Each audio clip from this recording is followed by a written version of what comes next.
تخيل معايا تتولد من جديد نملة ضعيفة خالص، نملة شغالة لسه فأسة ومش قادرة حتى تحفر في التراب، وبتلاقي الوحوش حواليك ضخمة وجعانة ومستنية تاكلك من أول لحظة، وبيبقى مفيش قدامك غير إنك تجري وتحاول تعيش على أمل إنك تقوى بعدين وتقدر تواجههم. ما تنسوش توصلوا الفيديو ده لأعلى عدد من اللايكات، وما تنسوش تصلوا على الرسول صلى الله عليه وسلم. ويلا بينا نبدأ سرد الحكاية. من شوية بطل قصتنا كان إنسان عادي، ودي حكاية إزاي بيبقى نملة بيفوق وبيحاول يفهم هو فين وليه حاسس بكده، وبيكتشف إنه مات. آخر حاجة فاكرها إنه كان قاعد بيقرأ كتاب بهدوء في بيته، ودلوقتي بيلاقي نفسه محبوس في فراغ أبيض ملوش نهاية، وبيسأل نفسه لو هو في عالم تاني، وبيسأل نفسه لو هو في النعيم، فين الأكل المفتوح وحمام السباحة. وبيظهر له صوت تاني بيقول له إنه هيصحى يعيش حياة جديدة في عالم تاني، وبيطلع له مرشد اسمه جاندالف وبيقول له إنه بيتولد من جديد في عالم سحري اسمه بانجا، وإن الحظ والمصير هم اللي بيحددوا طريقه. وبيبدأ يشرح له إحصائيات أولية شكلها حلو على الورق، وأنتوني بيحلم إنه يبقى قوي زي أبطال الألعاب اللي بيحبها، بس لما بيشوف التفاصيل بيلاقي مهاراته عن حفر وقفز وعنده حمض وإمساك وعض، وبيتصدم أكتر لما بيلاقي نوعه مكتوب نملة شغالة لسه فأسة، وبيحس إن الحلم تحطم، وبيفهم إن المنع عنده شبه معدومة، وبيودع فكرة إنه يبقى ساحر، وبيغضب وبيستغرب وبيسأل جاندالف إزاي ده حصل، وبيلاقي المهارات غريبة خصوصا قصف الحمض، وبيسأل نفسه فين القوة الخارقة. وأكتر حاجة مرعبة إنه بيبقى نملة شغالة مولودة حالا، وبيحس إنه يمكن كان مؤذي في حياته اللي فاتت، بس بيفتكر إنه كان إنسان منطوي وما عندوش صحاب ولا علاقات، وبيفتكر صندوق رسايله الفاضي. وجاندالف بيشجعه وبيقوله إنه يطلع يصنع طريقه بنفسه، وبيسخر وبيقول يمكن طريق النمل، وبيسمع عد تنازلي وبيحس إن كل حاجة بتسكت فجأة، وبيلاقي نفسه جوه جسم غريب ومضغوط من كل ناحية وبيهتز، وبيستوعب إنه فعلا بقى نملة، وبيفحص جسمه وبيحس ب6 رجول وقرنين استشعار وفكوك قوية و3 أجزاء للجسم، وبيفتكر إنه كان بيربي نمل وبقى واحد منهم. وبيلاقي المكان ضلمة جدا والرؤية مشوشة، وبعد شوية مشي بيبتدي يشوف نور خفيف، بيكون النور أزرق، وبيفرح إنه لسه بيشوف ألوان، وبيجرب يستخدم قرون الاستشعار وبيشم هوا وريحة معفنة، وبيفهم إنه تحت الأرض، وبيستغرب فين الفيرومونات وفين باقي النمل، وبيحس بالوحدة وبيقرر يدور على المستعمرة، وبيمشي وبيشم ريحة شبهه، وبيتحمس وبيفتكر إن في أخ نملة مستنيه، وبيجري ورا النور الأزرق وبيأمل إن يكون مفيش خطر. ولما بيقرب بيلاقي منظر مرعب، نملة تانية متعلقة في الهوا، وبيمسكها وحش زاحف بعضلات وقشور وسنان حادة، وبيشوفه بيكسر جسم النملة لحتت صغيرة وهو مبسوط، وبيترعب وبيفهم إن ده واقعه الجديد. نمل بيتاكل وبيتسحق، والنملة التانية بتبصله برجاء، وبيحس إن مفيش في إيده غير حاجة واحدة بس. بيجري بأقصى سرعة ورجليه ال6 بتتحرك وهو بيهرب وبيحاول يعيش، عشان كده فعلا كان بيحصل. بيجري لأول مرة بجسم جديد، كان متلخبط جدا وبيتخبط وبيتكعبل ويقع على وشه. وبعد ما بيجري فترة طويلة كان المفروض يخرج من منطقة الوحش ده، بس بيقول لنفسه طب ولو وحش تاني عدى في النفق ده بالصدفة وشافه كأنه وجبة سريعة، ساعتها طريقته الوحيدة للنجاة كانت إنه يرمي كل التفكير البشري ويبتدي يفكر زي النمل، كأن غريزته بتقول له يعمل إيه. بيحفر وبيحفر بكل قوته، منها إنه يعرف النملة بتعمل إيه، وحاجة تانية إنه ينفذ ده فعلا. رجليه ما كانتش جايبة نتيجة، كان بس بيخربش في الأرض. ساعتها أنتوني بيفتكر الوقت اللي كان بيراقب فيه حيواناته الأليفة. النمل بيستخدم فكوكه في الحفر، يعني هو لازم يحفر بوشه من غير ما يضيع ثانية واحدة. بيدفن فكه الموثوق في السطح الخشن وبيبتدي يمضغ التراب. اهو ده الحفر بجد بقى، بيعمل تقدم في ثواني، وهو بيستخدم وشه اكتر بكتير من دقايق وهو بيستخدم رجليه. وبعد ما بيحفر لعمق مناسب بيبتدي يوسع المكان ويعمل فراغ شبه كروي يقدر يتحرك فيه براحته. ومع تأسيس معسكر مؤقت جديد، أنتوني النملة بيقدر أخيرا ينام على ظهره بعد يوم شغل تقيل جدا. هو دلوقتي في أمان مؤقتا، بس لو أي حيوان تاني شافه ده هيكون حكم بالموت. بيستغرب هو وصل للمكان ده ازاي من الأساس، ده حتى اليوم مكملش وكان قابل وحش مرعب. النمل الجديد المفروض يتولد جوه مستعمرة محمي ومحاط بحلفاء، ومن اللي شافه من مصير النملة المسكينة اللي فوق في منطقة الزواحف الدنيا بايظة، وده معناه انه ممكن ما يكونش الوحيد اللي اترمى في الظروف الميؤوس منها دي. وده لو كان فبيدل على ان فيه هجوم حاصل. وبعد شوية تفكير أنتوني بيفتكر ان جاندالف النظام قال حاجة عن نقطة مهارة وكتلة حيوية. العالم اللي هو فيه دلوقتي لغز كبير جدا كمان. نزول النظام جاب مكاسب ضخمة للحضارة، بس في نفس الوقت خسروا حاجات هم مش فاكرينها. نرجع لمشكلة أنتوني، هو حاليا معاه نقطة مهارة واحدة وكتلة حيوية واحدة برضه، ولازم يستخدمهم صح. لو ده وضع شبه لعبة يبقى أكيد في شاشة أو قايمة يقدر يفتحها. في الأول بيحاول يرفع رجليه ويصرخ تطوير في الهوا، لا اشتغل ولا حاجة وشكله طلع أهبل. بعد كده فكرة تانية بتيجي في دماغه وبيقول يمكن دي تنفع. بيمد ايده في الفراغ قدامه وبيزعق نافذة الحالة افتحي، وفجأة بتشتغل وبيظهر قدامه نص غريب. لسه مش فاهم أرقامه عالية ولا واطية، بس على الأقل بقى شايفهم. في قائمة المهارات بيلاقي مسك، غالبا معناها انه هيعرف يمسك في الحاجات كويس، والوصف بيقول ان دي قدرة التمسك بالسطوح والاشياء من غير ما يسيب، ومثال عليها المشي على الحيطان. عينه بتلمع من الفرحة وبيقول لنفسه يمكن دي عودة جاندالف الرحيم المنتصر، يمكن هو مجرد نص بس اكيد عنده اكبر دقن وحواجب في الدنيا، ومفيش اسم احسن للصوت المبارك ده غير جاندالف. وانتوني بيفضل يدعي لجاندالف عشان اداله اعظم هدية، وهي الوصول للمعلومات بمجرد فكرة. وهو بيبص على توزيع مهاراته بيبقى عارف ان الاختيار الصح مسألة حياة او موت. هل يختار رماية الحمض ولا يطور الحفر؟ جاندالف أسطوري، بس أنتوني هو اللي لازم يفهم مهاراته. هو عارف إن في أنواع نملة على الأرض بتقذف حمض من الخلف، يعني هو من النوع المرعب ده، وده بيديله خيار الهجوم من بعيد من غير اقتراب للعدو، وده ممكن ينقذه من الموت السريع. الهجوم بعيد المدى مفيد جدا، بس في وضعه الحالي العض والزحف والحفر وقصف الحمض مش أهم حاجة دلوقتي. اللي ناقصه فعلا هو المعلومات. هو مش فاهم هو فين ولا ايه الكائنات اللي عايشة هنا غير النمل ووحوش التماسيح، وهو متأكد انه ما عندوش احبال صوتية، يعني يعتمد على نفسه بس، والخروج لوحده في انفاق مليانة رعب مجهول هيبقى جنان. مجرد التفكير في اللي ممكن يقتل نملة على السطح كان مرعب، فبيحاول يهدي نفسه قبل ما يجيله هلع شديد. لازم يفضل هادي وعاقل عشان يعيش. وبعد كلام تشجيع لنفسه بيقرر هو لوحده من دلوقتي فهم مهاراته الأساسية، فاضل بس يوزع النقاط، ودي المشكلة الكبيرة. يعملها ازاي طيب؟ والرد بيجي في نفس اللحظة. جاندالف بيديله تنبيه يصرف النقاط، وبيفضل يمدحه ويتمنى دقنه تفضل منفوشة. الخيارات كتير والاختيار صعب. السرعة هتساعده يهرب، إحساس الأنفاق هيساعده يتنقل، العض والحمض هجوميين، وبالنسبة لتطوير الجسم بالكتلة الحيوية يقدر يختار الهيكل الخارجي أو الفكوك أو الرجلين أو العيون أو قرون الاستشعار أو غدة الحمض. وهو شايف نفسه أضعف كائن هنا، فبيقرر يطور نظره بنقطة كتلة حيوية ويصرف نقطة المهارة على التخفي عشان يتحرك من غير ما يتشاف. أول ما بيأكد عينه بتولع نار كأن في جمر جوه عينه. الوجع بيخليه يحس كأن جاندالف خانه، وبيفضل يتقلب على الأرض لحد ما الوجع يهدى، وبعدها بيعترف إن التطوير مش وحش قوي، ولو كان بجسم بشري كان خد سنين. دلوقتي بقى معاه وسائل يحمي نفسه، وبثقة جديدة بيزحف بره النفق عشان وقت الاستكشاف جه. نظره بقى واضح ومفيش روايح ولا اهتزازات بعيدة، وبيلاقي قدامه طريقين. اليمين هو مكان الوحش اللي أكل النملة فمرفوض، مفيش غير اليسار، وبيمشي فيه يقابل اللي مستنيه. النملة المذعورة اختفت. أنتوني المستكشف الواثق بيستلم القيادة وبيزحف بسرعة على قد ما يقدر، وسرعته مش وحشة خالص، وبيضحك من جواه وهو شايف مغامرته ماشية من غير أي مشاكل. والمنطق بيقول إن التعلق من السقف بالمقلوب بيساعد التخفي وقوة المسك. ودلوقتي فاضل بس يستخدم عينه الجديدة، وبالمقارنة مع الأول بقى بيشوف أحسن شوية، وبيلاحظ عروق زرقاء غريبة بتتلوى وبتتفرع جوه الصخور. ومع تحسن النظر بقى كمان بيشوف جسمه نفسه، ومع الوقت الهيكل الخارجي الطري والأبيض بتاع النملة اللي لسه مولودة المفروض يقسى ويبقى قوي أكتر. وهو بيكمل الزحف لحد ما بيوصل لنهاية النفق، وبيستقبله نور قوي. النور ده طالع من العروق الزرقاء ومن بركة مية جوه الكهف. الخزان ضخم جدا، بس الوحوش اللي حواليه ضخمة أكتر، وهو مركز مع المية لدرجة إنه كان هيغفل عن الوحوش المرعبة اللي مستخبية حواليها. وبما إنه أضعف كائن موجود دلوقتي فلو اتشاف يبقى ميت لا محالة. التخفي مش بس مهم للبقاء لكن كمان لجمع المعلومات. وبالنسبة للنظر فكل الناس عارفة ان ضعف النظر حاجة مقرفة، حتى عندكم انا هو لابس نظارة وعادي يعني، وهو كان متعود على نظر البشر، فالتحول لنظر نملة ضعيفة كان ملخبطه. الحاجة لو مش بتتحرك كان بالعافية بيشوفها. ولازم تفتكر ان النمل كائن جماعي، آلاف أو ملايين أفراد ضعيفة بيتجمعوا يعملوا قوة. النملة الواحدة حواسها سيئة وبتعوض ده بالوحدة، وده بالظبط اللي مخلي وضعه تعيس. هو لوحده ومطلوب منه يعيش، وهو ممكن يتكعبل في تنين نايم بسبب ضعف نظره، وعشان كده بيقرر يخلي تطوير عينيه أولوية قصوى. ومش هيقف غير لما يقدر يشوف صرصار بيتحرك من خلال 5 أمتار حجر صلب.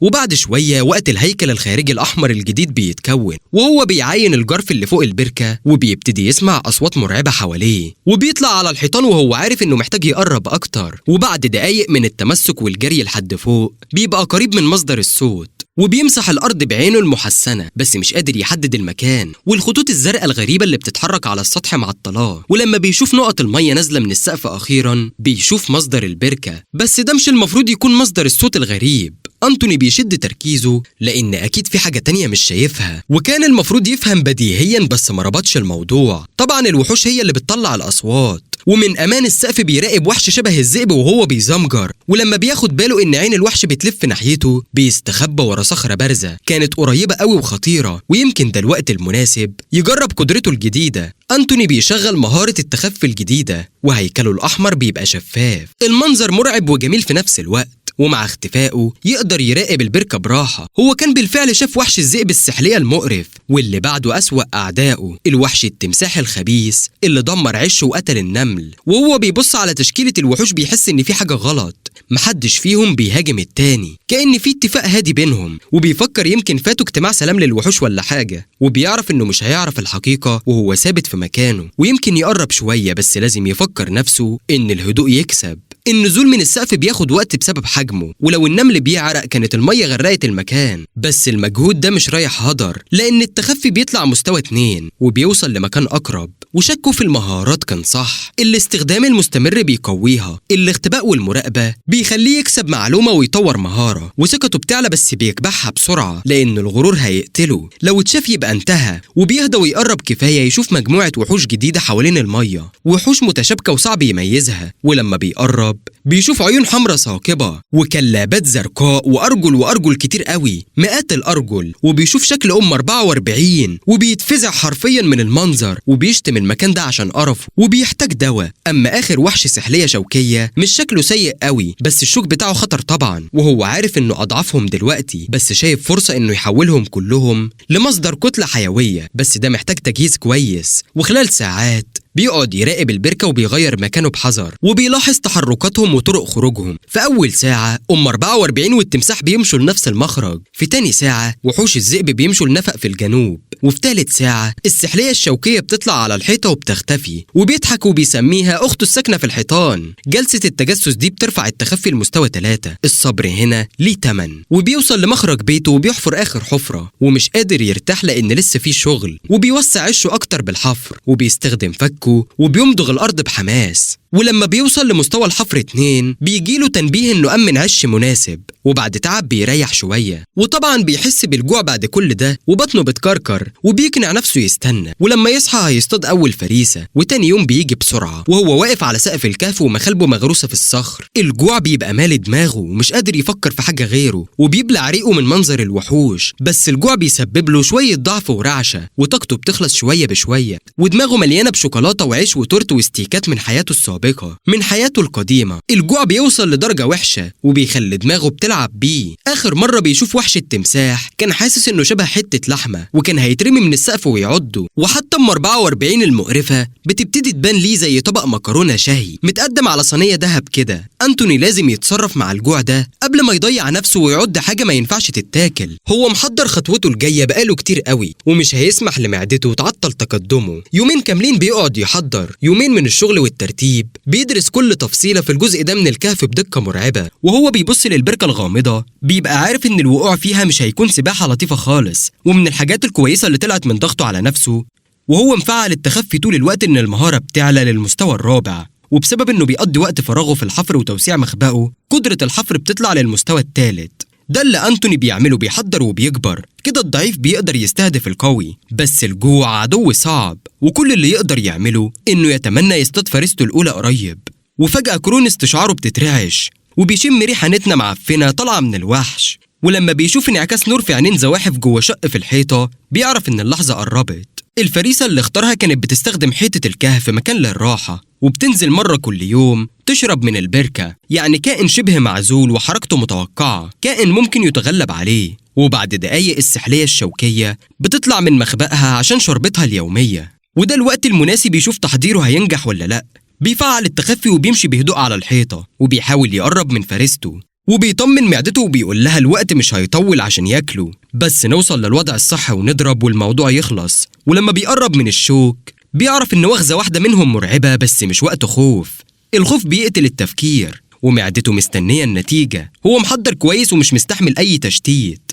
توقيت القفز هو اللي هيحدد كل حاجة. أول ما الوضع المناسب بيجي أنتوني ما بيضيعش ثانية، وبيرش حمض من فوقه وبيسيب رجل من رجلين السحلية، وبيحتفل من جواه لأن المرحلة الأولى نجحت. وبيطلع من التخفي والسحلية بتصرخ من الوجع، ورجلها بتسيح اللحم والعظم. ولما الفريسة بتشوف مين السبب، المرحلة التانية بتشتغل، وبيستفزها ويسألها تحب تحارب على الحيطة، وده شبه انتحار. قبضته قوية ومستواها 3، لا الحيطة ولا السحلية يمثلوا خطر، وكمان بالحامض الحركة على الحيطة مستحيلة. بس الوحش الغبي بيتعمي بالغضب وبيحاول يضربه بديله القوي، والضربة بتكسر جزء من الحيطة، وأنتوني بينط بسرعة المكان آمن، وكل حاجة ماشية حسب الخطة، وهو كده بيلعب بأكله. والضربة الحمضية اللي بعدها بتيجي في وش السحلية، جرح جديد وصرخات ولف في الأرض من الجوع، وأنتوني بينقل مكانه بسرعة لموضع أحسن، وصوت الألم بيرن في الكهف كله، وده إشارة إنه يخلص بسرعة قبل ما وحوش تانية تدخل. ومع تآكل جسمها السحلية بتبطئ والوداع قرب،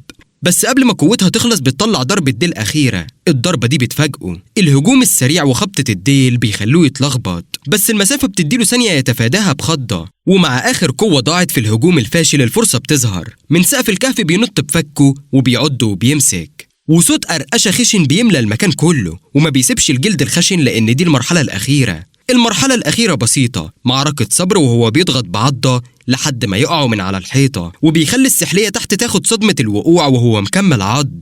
ولما بتبطل تتحرك بيعتذر وبيقول دي قوانين العالم، والأكل أكل، وبيبتدي يبصق حمض على جسمها عشان يعدي الجلد التقيل. وخلال ده قدرة الحمض بتطلع للمستوى التاني، ولما بيفحص الفريسة بيلاقيها لسه بتموت، يعني الخطوة الجاية هتبقى صعبة للطرفين. وبيبتدي ينهش جسمها القاسي من غير رحمة، والدم والأحشاء بيغرقوا الأرض، وصوت القدم والعض بيملى المكان. وبعد وقت قدرة العض بتطلع للمستوى الثالث، 10 دقايق كاملة بس الشغل خلص. وبعد ما بياكل وبيستعيد قوته بيحس نفسه صياد جريء وفارس خارج من معركة موت. جه وشاف وغلب، بلع عدوه بعد الانتصار. ولما بيفكر بيلاقي إن عمره ما تعب كده في حياته القديمة، كان دايما حاسس بفراغ. دلوقتي هزم وحش مستوى 2 وطلع هو كمان لمستوى 2، وخد نقطة مهارة جديدة. والتنبيهات من النظام بتنهال عليه، وبيعرف اسم السحلية واسم نوعه هو، وبيفهم إن كل كائن ليه اسم علمي، وده معناه إن معرفته هتفيده. وبيتعلم 3 حاجات مهمة: إنه بيكسب خبرة، وبيكسب نقطة مهارة مع كل مستوى، وإن الوحش ده يا إما اتولد قوي يا إما اتطور، والأهم إنه لازم ياكل ويقوى، يلتهم القوي والضعيف عشان يعيش. أنتوني بيبقى ممتن للأكل، مش فهمني غلط، بس طعم لحم السحلية بيبقى مقرف بشكل يخلي النفس تقلب، طعم وحش لدرجة إنه بيحس إنه هيستفرغ تاني. بس دلوقتي بعد ما بياكل لحم من مصدر جديد للكتلة الحيوية بيكسب نقطة واحدة. جاندالف بيقعد يزن على دماغه طول اليوم، وهو ممتد في الكهف صوت كركرة بطنه بيختفي، وبيتبدل بتجشؤ عالي. بيبقى مطمن إن موضوع الأكل كده تمام، على الأقل أسبوع قدام. غير إحساس الشبع بيطلع كمان بمكسب تاني من جاندالف، ودلوقتي بيقرر يرجع لعشه وهو بيخطط لحركته الجاية. لما بيوصل لقمة الكهف بيبص لتحت على الوحوش، بيبقوا مهووسين بمية البركة ومش واخدين بالهم خالص إن واحد من جيرانهم اختفى. بعد شوية جري ولعب أنتوني بيوصل لعشه المتواضع، بيضم ايديه لبعض كأنه عقل مدبر شرير، وبيبدأ يخطط. أول حاجة بيقول يعملها إنه بيشيك بسرعة على حالته بعد الصيد. إحصاءاته تقريبا زي ما هي، بس مهاراته بتكبر جامد. بيحس نفسه زي نملة لوحدها في مغامرة مجنونة، وبتكبر بشكل رهيب. قدام صدمات القدر وكل الظروف اللي بتيجي فجأة بيبقى متأكد إنه هيكمل مهما الدنيا بتقف قصاده. بيقرر إنه هيعيش، بس كفاية سرحان لحد كده. بيقول لازم ينزل على الأرض ويفكر بعقل. بيهز راسه يمين وشمال وبيثبت نظره على الحاضر. دلوقتي محتاج ياخد قرار مهم ولازم يبقى حذر. معاه نقطتين كتلة حيوية بس، فبيقعد يفكر في كل الاختيارات. عينه دايما بتروح على طفرة العين، بيبقى نفسه يطور عينه للمستوى التاني. ولما صوت جاندالف بيسأله إذا كان عايز يصرف النقطتين، أنتوني بيوافق من غير تردد.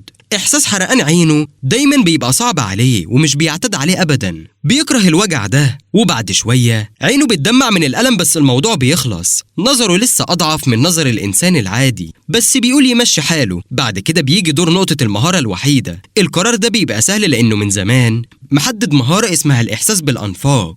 بقاله أيام في المكان الملعون ده ولسه تايه. الدنيا كلها غامضة، فالمهارة دي بتبقى مهمة لبقائه. باستخدامها بيقدر يوسع مدى تحركاته ويستكشف أبعد وهو مطمن إنه يعرف يرجع لعشه. ولما جاندالف بيسأله تاني أنتوني بيوافق وهو مبتسم. إحساس تعلم مهارة جديدة بيبقى مختلف خالص عن ألم تعديل الجسم، بيحسه زي مية دافية ماشية جوه دماغه. وبعد شوية جاندالف بيقوله إن المهارة اتفعلت. أنتوني بيأمل إنها تفيده في الاستكشاف الجاي. بيجمع شوية ورق وبيعمل لنفسه سرير وبيقرر ينام شوية. وهو نايم صوت خطوات بشر بيقرب.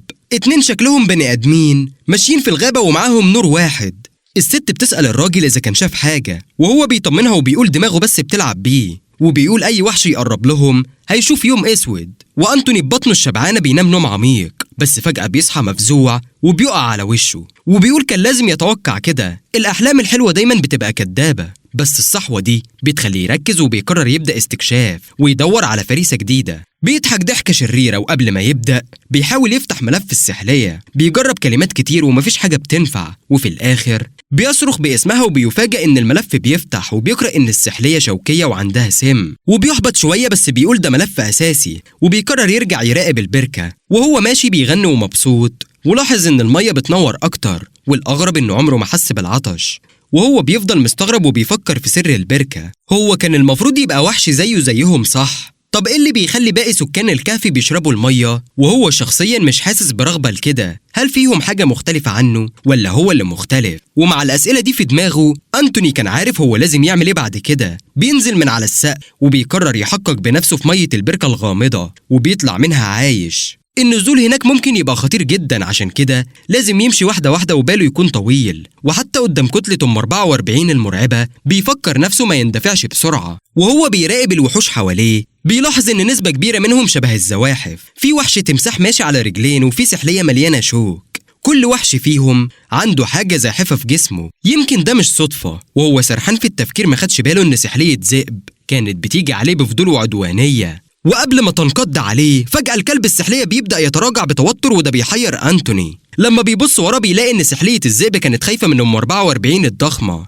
أنتوني كان محظوظ إنه نجا من انتباهها، بس قبيلة أم 44 قصة تانية خالص. كلهم بيزحفوا وبيطلعوا صوت الفحيح زي حشرات مقززة متحورة، وعيونهم الحمراء متثبتة على نملة لوحدها. وبما إنهم ما بيهجموش، أنتوني بيحمد ربنا إن فرضيته طلعت صح. يمكن تسأل نفسك ليه نملة تفكر في النجاة تخاطر وتطلع في المكان المفتوح عند البركة في الوقت ده؟ السبب واحد بس، إنه لاحظ طول أيام المراقبة إن ولا وحش بيقرب ولا بيشرب ولا بيمشي من عند البركة بيتهاجم، ولا مرة حرفياً، كأنها منطقة حياد. المشاكل بتحصل كتير بره، لكن جوه حدود البركة الوحوش بتسيب بعض، وده معناه إن في حاجة خاصة في المية دي بتجبرهم يسيطروا على نفسهم. وأنتوني كان متأكد إن الموضوع مش مجرد عطش، فضوله بيغلبه رغم إنه مش عاوز يشرب. بيشد عزيمته وبيقفل عينيه وبيحط وشه في البركة وبيشرب. وأول رد فعل ليه إنه بينط وبيتكور من الألم. المية كانت بتحرق لسانه زي النار، واللي بلعه ولع جواه كأنه شرب حمض الهيدروليك.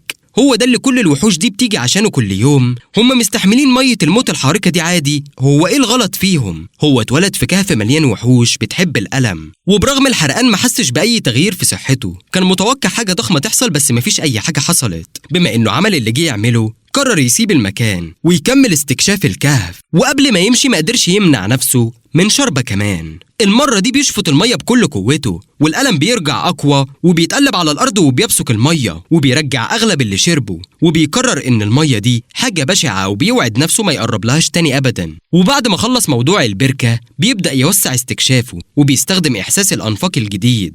الحركة بقت سهلة، كل اللي عليه يمشي ناحية الأماكن اللي العروق المضيئة فيها أكتر. وفجأة بيشم ريحة غريبة من بعيد، وبيسأل نفسه يا ترى في إيه تاني مستخبي في الأنفاق دي. وهو ماشي بيقع على حاجة مألوفة، سلالم معمولة عشان توصل بين مستويات مختلفة. دي سلالم من غير شك.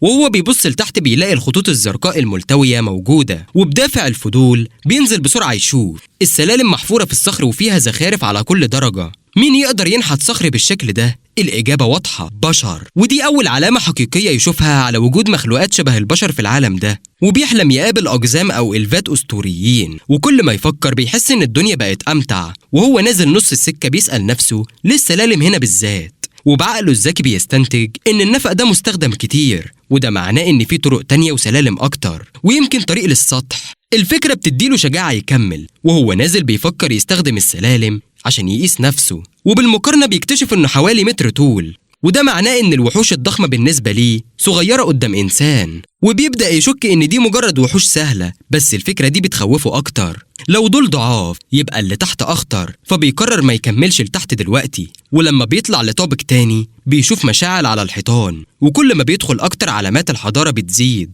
والعروق المضيئة بتقل، ويمكن السطح أقرب مما متخيل. رغم إن المكان ده كان مناسب جدا لمخلوق بيتحرك في الخفاء زيه، بس كان دايما حاسس إن في حاجة غلط ومش مرتاح. قلبه بيخبط جامد في صدره كأنه عايز يطلع، ومشاعر كتير متلخبطة جواه. في احتمال حقيقي إنه يقابل إنسان بجد من عالم تاني. مش ده حاجة تفرح؟ دماغه مليانة أسئلة، شكلهم إيه؟ وهيبقوا من أي فصيلة خيالية؟ بيعرفوا يستخدموا السحر؟ طيب يمكن يكون في جماعة مغامرين بتستكشف الدهاليز، يمكن يعرف يتواصل معاهم بالإشارات أو بالرقص التعبيري. دماغ أنتوني كانت بتلف في كل حتة، وبيتصور إنه هيعمل اختراق تاريخي في علاقة النمل بالبشر. كان شبه متأكد إن مش كل يوم إنسان يقابل عقل إنسان زيه محبوس جوه جسم وحش. يمكن يكون هو الأول من نوعه، وهو بيتوغل أكتر جوه الكهف. الممرات بتضيق والميل بيزيد، وفجأة نور قوي بيغرق نظره المشوش. لما بيبص لفوق بيلاقي فتحة في سقف الكهف، ولو مش غلطان ده نور الشمس داخل. أول مرة يشوف ويحس بالشمس.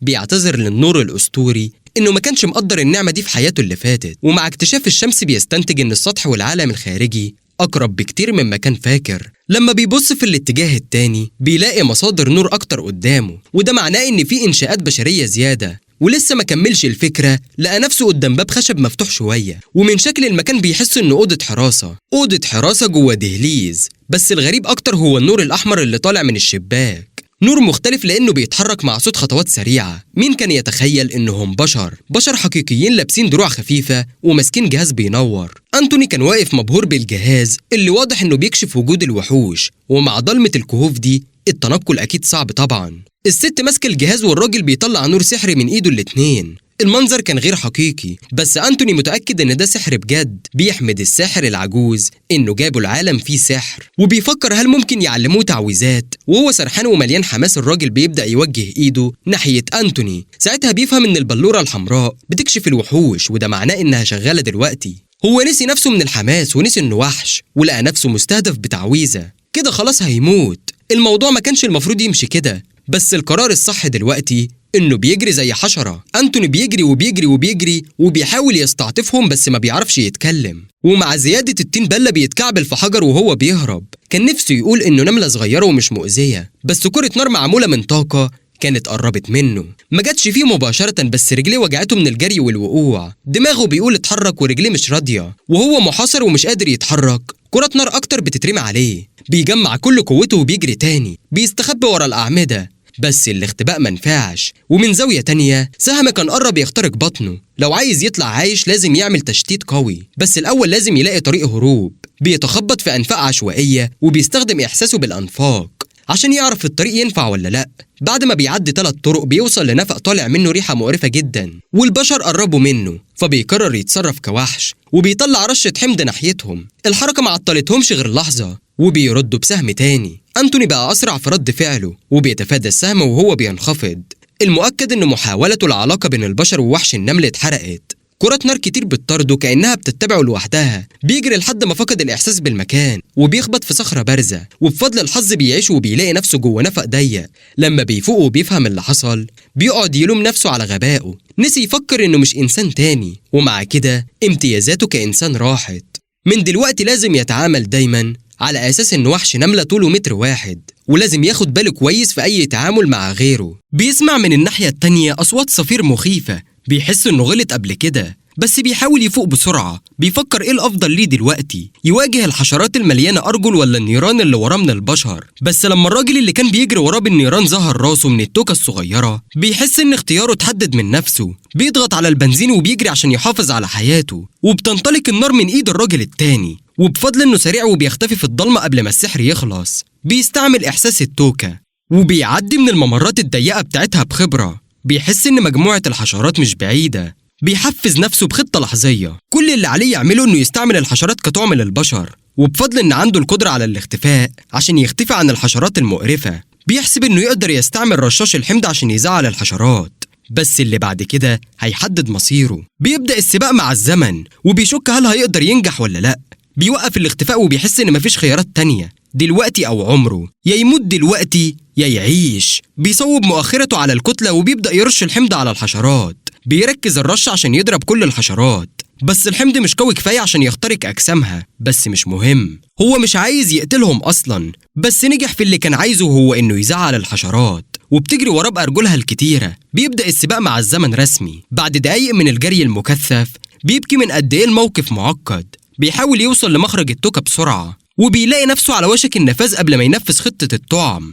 على طول الطريق تقريبا بيتعض من الحشرات اللي بتهاجمه. لما بيشوف النور في آخر التوكة بياخد نفس تاني وبيقفز زي حشرة مجنونة من التوكة. الراجل مستني يخرجه عشان يتحرق، بس الحشرات بتخرج من التوكة كمان. بيهبط بأمان وسط الضجة. كل اللي عليه يعمله دلوقتي يهرب، بس ده صعب مع وحش غاضب جدا.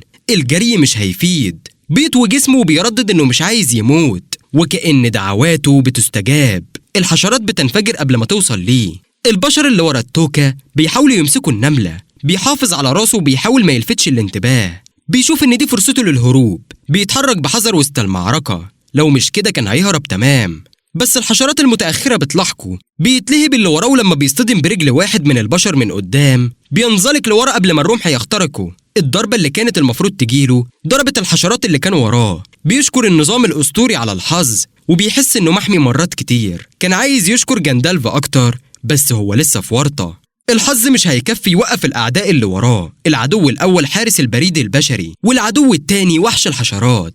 بعد ما بيبعد شوية وسط الفوضى بيشغل الاختفاء وبيخطط للخطوة الجاية. فين ممكن يختفي؟ بيشوف باب مفتوح وبيقرر يختفي هناك. بيحافظ على مكانه باستخدام الاختفاء والحركة الخفية. ورا الحيطان بيشوف الحرب اللي هو بدأها وبيحس بالذنب إنه خلى الوحوش تقاتل البشر، بس مفيش اختيار عنده، يا يموت على السلاح أو يسيب جيرانه يحاربوا البشر. في نفس الوقت في المدينة الهادية ليريا القائد تيتوس مشغول في مكتبه لحد وقت متأخر. الخطوط على وشه اتعمقت من التوتر. شوية أغبياء مش قادرين يسيبوا الموقف ليه ولجيشه. لو كان بإيده كان هيبقى في الزنزانة طول اليوم بدل ما يقعد في المكتب. شغله دلوقتي بيقتصر على كلام متكرر مع الأغبياء. كاد يكسر المكتب من الغضب. قرر يهدى ويطلع يشم هواء القصر. بيخرج من القاعة والقوات بتكون واقفة تحية للقائد، مش بيرد عليهم. بيكمل طريقه. باب تاني بيفتح وقوات واقفة، كل اللي حواليه بيقفوا. بيبقى شبه الملك. بيدخل باب خشبي بسيط وحواليه حراس. بيطلب ملخص من تريبون أوريليا وهي بتديله التفاصيل. قبل 15 دقيقة وحش قرب من الحراسة وهرب. الحراس أبلغوا القائد وراحوا للكهوف. من منظور الحراس بيتعاملوا مع نملة غريبة، عايزين يقتلوا بأقوى النار وأقوى السكاكين. تيتوس لقى التقرير غريب. تأكد إن الوحش ما هاجمش مباشرة بس هرب. راح للباب الخشبي. أوريليا استغربت. هو قال بس إنه هيشارك في الحملة بنفسه. اهتم بالقائد بالوحش الذكي اللي بيهرب. ورا الباب الخشبي الحارس لسه مشغول في القتال ضد الحشرات. السحرة بيطلقوا أقوى السحر. الحشرات مهما كانت شرسة مش قد السحر خالص. أنتوني بيحاول يوصل مكان أفضل بس محاصر بالمعركة. أي حد يشوف القتال بيبقى واضح إن مش لسه معركة، مجرد مذبحة. أنتوني عاجز، مش قادر يعمل حاجة، مش قادر يهاجم من بعيد. أوقات زي دي بيطلب من جندالف نصيحة. بدل النصيحة أخد صفعة من إنسان مألوف، وكان ده أنتوني البشري. بيشكر أنتوني البشري على المنبه اللي محتاجه في الأوقات الصعبة. بيبص للنص الحلو في الموضوع وبيلاحظ إن سلسلة المشاكل دي أكدت له حاجات كتير كان حابب يعرفها. بيتأكد إن السحر موجود على شكل تعاويذ بشرية. بيكتشف إن في مجتمع بشري في العالم ده. بيلاحظ فرق القوة بين نفسه كنملة والإنسان كبير جدا.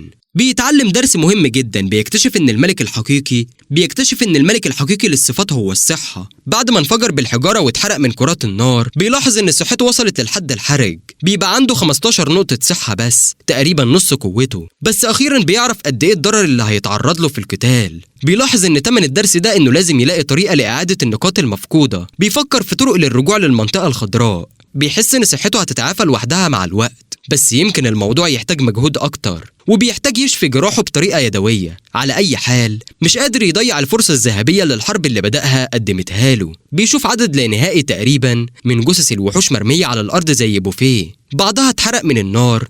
ودلوقتي بيبدأ يجمع القوة لأن في جبل من الكتلة الحيوية مستني يتاكل. بيتبع غريزته الأولى وياكل اللي أقوى منه. بيكبر ويزيد الكتلة الحيوية مع كل ثانية. بياخد وقت طويل عشان يعدي من جنب البوفيه للتاني، بس الحصاد كان وفير وفي الآخر بيبقى مش قادر يتحرك أو يتنفس من كتر الشبع. طول الوقت بيتخيل وليمة تناسب ملك زي ما غاندالف كان عايز. في دماغه الحشرات اتطبخت كويس ومتزينة عشان تبان شهية، بس الحقيقة بتبان لما اللحم يوصل لسنه ويعدي من حلقه. مفيش وسيلة وسط. الحشرات دي طعمها بشع جدا. لما بيفكر قد ايه أكل من اللحوم المقرفة دي مش قادر يمسك نفسه وبيبقى هيرجع. بعيدا عن الطعم، الكتلة الحيوية اللي كسبها أهم.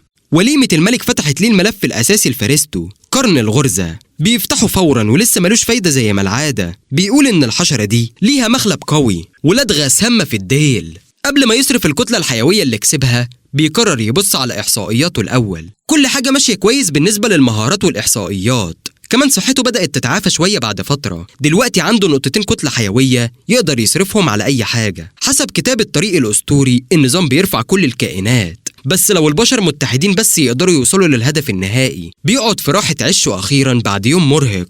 بيدعي لجاندالف الأسطوري عشان يوم هادي. بيخطط يعمل حاجتين مهمين: إنه يطور عينيه للمستوى الثالث، محتاج نقطة كتلة حيوية واحدة كمان. عشان ما يغلطش بيقرر ينقل عشه بعد كده. بعد راحة قصيرة بيبدأ يشتغل. أول ما بيخرج من راحة العش بيشوف الحرب بين البشر والحشرات لسه شغالة. يوم المثالي اتحرق. مع ذلك الشغل مش هينتهي لوحده. بيختفي عن الأنظار وبيزحف بعيد عن ساحة المعركة النارية. بيتخطى الكهوف بخبرة وهو مختفي، وبيتساءل البشر دول بيعملوا ايه في المكان الملعون ده. بيحاولوا يقضوا على كل وحش يقابلوه. لما بيوصل للبركة السحرية بيلاحظ ان الجنود استولوا على المنطقة. بيشوف تكنولوجيا غريبة وبلورات معلقة على سطح الماء. بيتعجب. بيهز راسه ويركز على اللعبة. مش وقت الإعجاب بالسحر على حساب الأمان. مع مرور الأيام حلمه بالخروج من المكان حي أبعد وأبعد.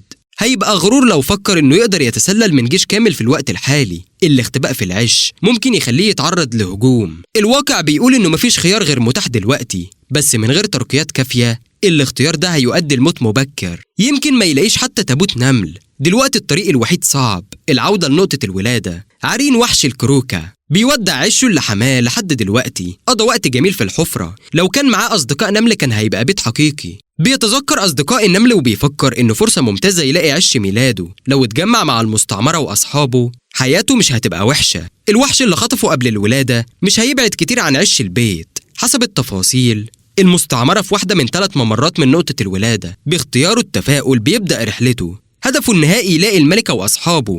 يمكن يقدر يحضن والدته لما يجمعهم. بيبعد عن البركة وبيتبع النور. بيتحرك بسرعة كاملة. بيلاحظ الأوردة في حوائط الكهف بقت أفتح ونبضها أسرع. منظر غريب فعلا. لما بيوصل لنهاية النفق الأوردي بيبطئ وبيبص لقدام بحذر، عايز يتأكد إن مفيش تهديد مستنيه. بعد ما بيبص على المكان المفتوح بيتنفس بارتياح. الطريق واضح دلوقتي. بيشغل إحساس التوكة لتحديد أفضل مسار. رسم المكان الغامض بيبعده عن السطح الملعون وجيش البشر. بعد دقايق من الاستكشاف هوائياته بتلتقط حاجة بعيدة بحوالي 100 متر. بيحس بتغيير في الهواء. بيركز على التغيير وبيوجه الهوائيات. بيكون مركز جدا لدرجة انه بيخبط راسه في الحيط. الإشارة مستمرة، بس في طريقين ممكن يوصلوا. جاندالف بيخليه يختار بين الاتنين. بعد مسح أولي وحدسه الطريقين مش كويسين، مفيش اختيار تاني. بيصرف الكتلة الحيوية اللي كسبها عشان يطور هوائياته للدقة زي ما عمل مع العيون. التطوير سبب ألم شديد وخلاه يتلوى على الأرض. بيلعن جاندالف القاسي. مع الإحساس المحسن بيأكد إن واحد من الطريقين ليه رائحة ضعيفة واعدة. واحدة من المسارات أخف خطورة. الاختيار سهل. بعد تفكير كتير بيقرر وبيمشي لقدام. شعاره النهاردة صبر وثبات يفوز. نص الطريق الهوائيات بترفع جسمه والفرحة بتعمه. حاسس برائحة الفيرومونات. باستخدام غدة الفيرومون النمل بيقدر يسيب أثر عشان يتبعه غيره. يمكن يكون ده. بعد ما عاش لوحده فترة طويلة أصدقائه بينادوه للبيت.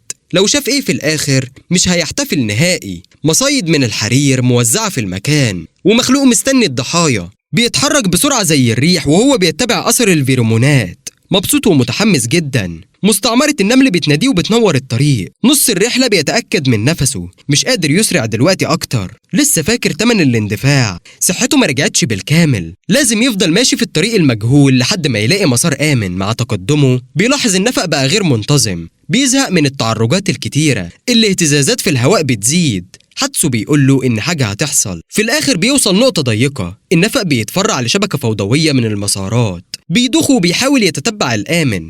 لحسن حظه يوم الجري في الكهوف جاب نتيجة.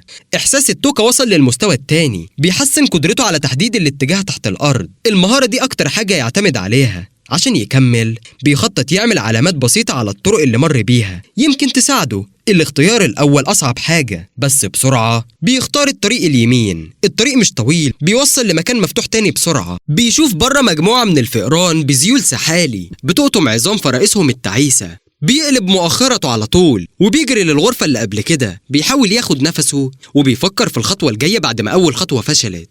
بيمشي لباب الطريق اليمين وبيفكر يحدد ايه الرمز اللي بيوضح الموت الفوري. بيسيب الأمر بسيط، بيزحف لسقف النفق وبيعلمه بعلامة إكس بسيطة. بيأمل إن الطريقة دي توصله في الآخر لمكان يقدر يشتغل فيه، مكان أسهل شوية. بيعدي في النفق التاني وبيحس بالأمان، تقريبا ممتع، بس الإحساس ده ممكن يقتله. بفضل غرائزه بيتجنب التهاون. بيزحف على حوائط الكهف وبيشوف لمحة من شبكة العنكبوت مخفية ومربوطة. بدون مستوى البصر التاني كان هيخبط فيها أكيد، كان هيخش أرض العدو وينتهي قصته. بيغضب بشدة. العناكب الغبية فاكرة نفسها ملكة عالم الحشرات لأنها قدرت تعمل شبكة معقدة للأكل.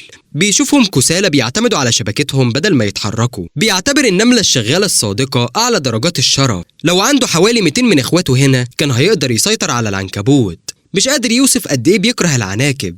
بيقرر يكمل ويستطلع الموقف قدامه. بيبطئ للزحف. بيشوف الشبكات في كل مكان، بس المهندس مش موجود. ده مش معناه إنه مش قريب. بيجمع معلومات لأنه أهم دلوقتي. ده أفضل طريقة يعرف الطريق الأمثل. لما بيخرج من المنطقة اللزجة بيزحف على الأرض حيث الشبكات الضعيفة. بيكسر حجر صغير بالفك، بيشحنه شوية وبيرميه في الشبكة. بيخرب الفخ المعقد بضربة واحدة. بيلاحظ إن رمي الحجارة فعال. بيكمل يرمي وبيجمع حجر تاني بالفك وبيحاول يصوب.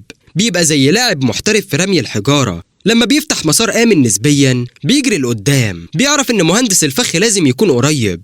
بتدمير الشبكة والالتصاق بالحجارة الوحش هيظهر في الآخر. زي المتوقع العنكبوت الوحش ظهر دلوقتي. يمكن فاكر إن الغدا وصل. نظرة واحدة كادت تخليه يرجع. عنده 8 أرجل مش قادرة تشيل جسمه السمين مقارنة بجسم النملة المثالي و3 أجزاء و6 أرجل. العناكب وحش حقيقي. حسب معرفته العناكب المفروض أقل في السلسلة الغذائية وحجمها قريب منه. ده اللي قدامه مش وحش عالي المستوى. لو الوحش يثبت مكانه شوية يقدر يصوب هجوم بعيد. بيهز مؤخرته لتصويب مثالي. بيستنى الآخر ثانية للدقة. بعد حساب الريح والمكان بيرمي الحمض بسرعة. المادة الخضراء بتغطي الوحش والتأثير بيحصل فورا. الشعر واللحم بيصدروا صوت صفير وهم بيولعوا وبيدوبوا. للأسف بالرغم من الترقيات بصره مش كافي للعنكبوت العادي. لحسن الحظ عنده الاختفاء بيعوض النقص. بيخطئ في الضربة الأولى. التأثير مؤذي لكنه ضرب رجل واحدة بس من أرجل العنكبوت.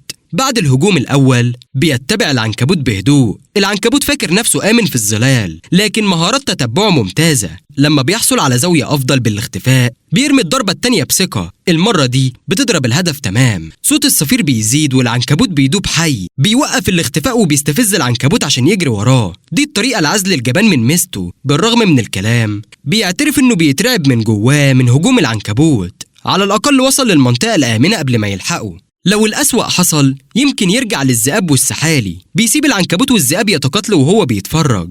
في عالم مثالي الكلاب تتحول لهدف العنكبوت لما يختفي. لو قدر يهرب يبقى جريمة مثالية. لحسن الحظ مش محتاج يعتمد على خطة فيها متغيرات كتيرة. العنكبوت الغاضب والحزين حذر زيه. منطقي ليه يتحرك وهو قاعد في الشبكة ومستني فريسة جاهزة. بعد وجبة جيدة العنكبوت هيرجع كامل. بيتخيل نفسه عنكبوت ممكن يعمل مملكة خاصة والأكل يجيله ويتحبس ويجمع كتلة حيوية. بيشتم العناكب لسهولة حياتهم في الزنزانة القاسية. الغضب بيزيد. عشان يهدي نفسه بيقرر إن العنكبوت لازم يموت قريب. يوم عدى من أول مواجهة وبالرغم من الغضب بيحسب فرص الفوز بدقة. بعد تفكير طويل بيكتشف إن الاحتمالات لصالحه. أولاً النفق مضيء بشكل غير طبيعي بالرغم من إن نظره مستوى 2. الضوء مفيد ورؤية العدو مش صعبة. ثانياً حسب الإحصائيات العنكبوت وهو شبه متساويين طالما شبكته انهدت. مع العوامل دي ممكن ياكل كتلة حيوية جديدة ويهدي قلبه شوية لو الأمور ماشية صح. السؤال إزاي يجذب الوحش من الشبكة؟ المرحلة الأولى خلصت.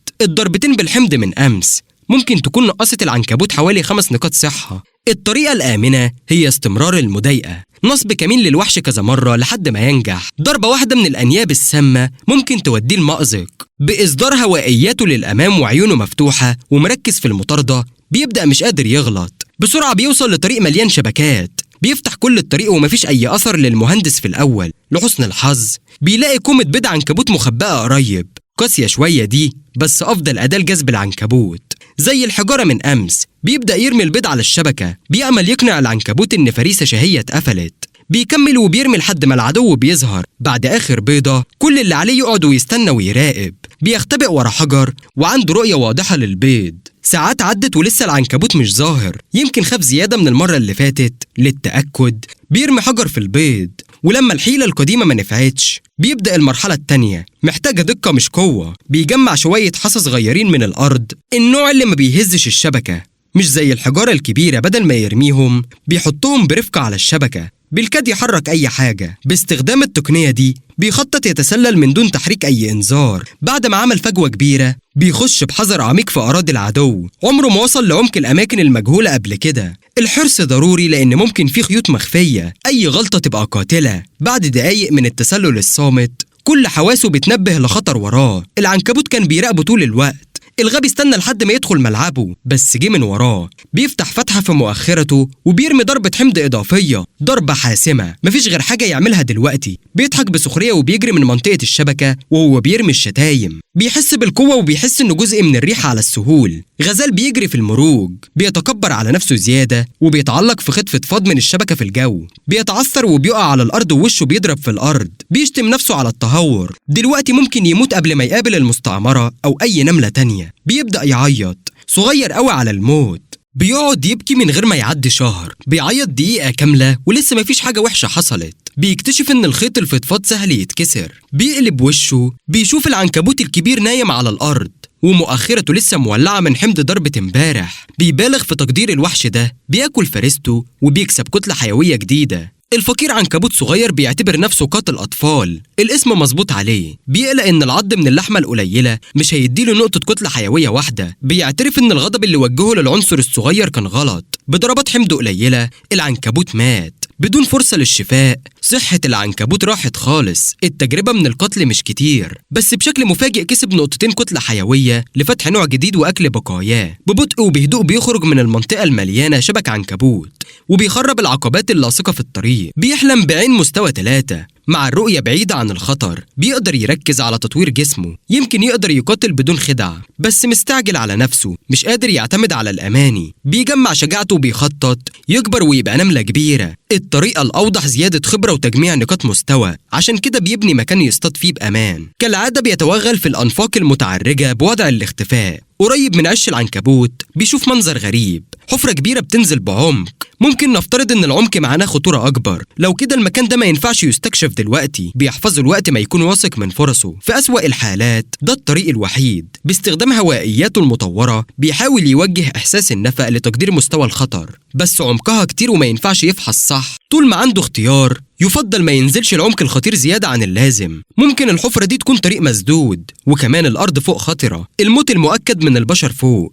نملة محشورة بين خيارين خطيرين، حالة صداع حقيقي. بما إنه لازم يستكشف كل الخيارات في الآخر بيفضل يرجع ويشوف طرق تانية. بعد ما بيتوغل حوالين الحفرة بيلاقي أنفاق متفرعة. في المكان ده وجود مسارات أكتر معناه وحوش أكتر. بعد ساعات استكشاف بيشك في نفسه، بيظن إنه دايما بيرجع لنفس الطريق. في الطريق ده بيقابل أنواع جديدة، كل مرة يوصل مناطق مجهولة بيتأكد من حوائط يقدر يشتغل فيها. بعد ما بيحس بالاستقرار بفكه بيحفر عش مؤقت يرتاح فيه. مع العش الجديد عنده حماية نسبية من العالم الخارجي، حتى لو ضعيف وسريع أفضل من الشارع. المرة دي ما بيحفرش عميق، بيختار مكان يقدر يعمل عش مراقبة من فوق، الرؤية للأرض كاملة. العش الجديد بيطور مهارة الحفر للمستوى 4، بيكون فخور بنفسه حتى لو المهارة مش مفيدة في القتال. كويس يعرف إنه بيتطور. بيبص لتجربته المحدودة في الزنزانة، فخور بتقدمه وهو لسه صغير، بس قطع شوط بعيد. المهارات اتطورت من المواقف الصعبة، لسه ضعيف مقارنة بالأنواع التانية، بس لسه البداية. لو عايز يستكشف المنطقة الجديدة محتاج يرتاح ويحافظ على قوته. كان بيربي حشرات قبل كده، بيعرف إن النمل عادة ما بينامش، بيقف ساكن في حالة نشاط منخفض لتوفير الطاقة.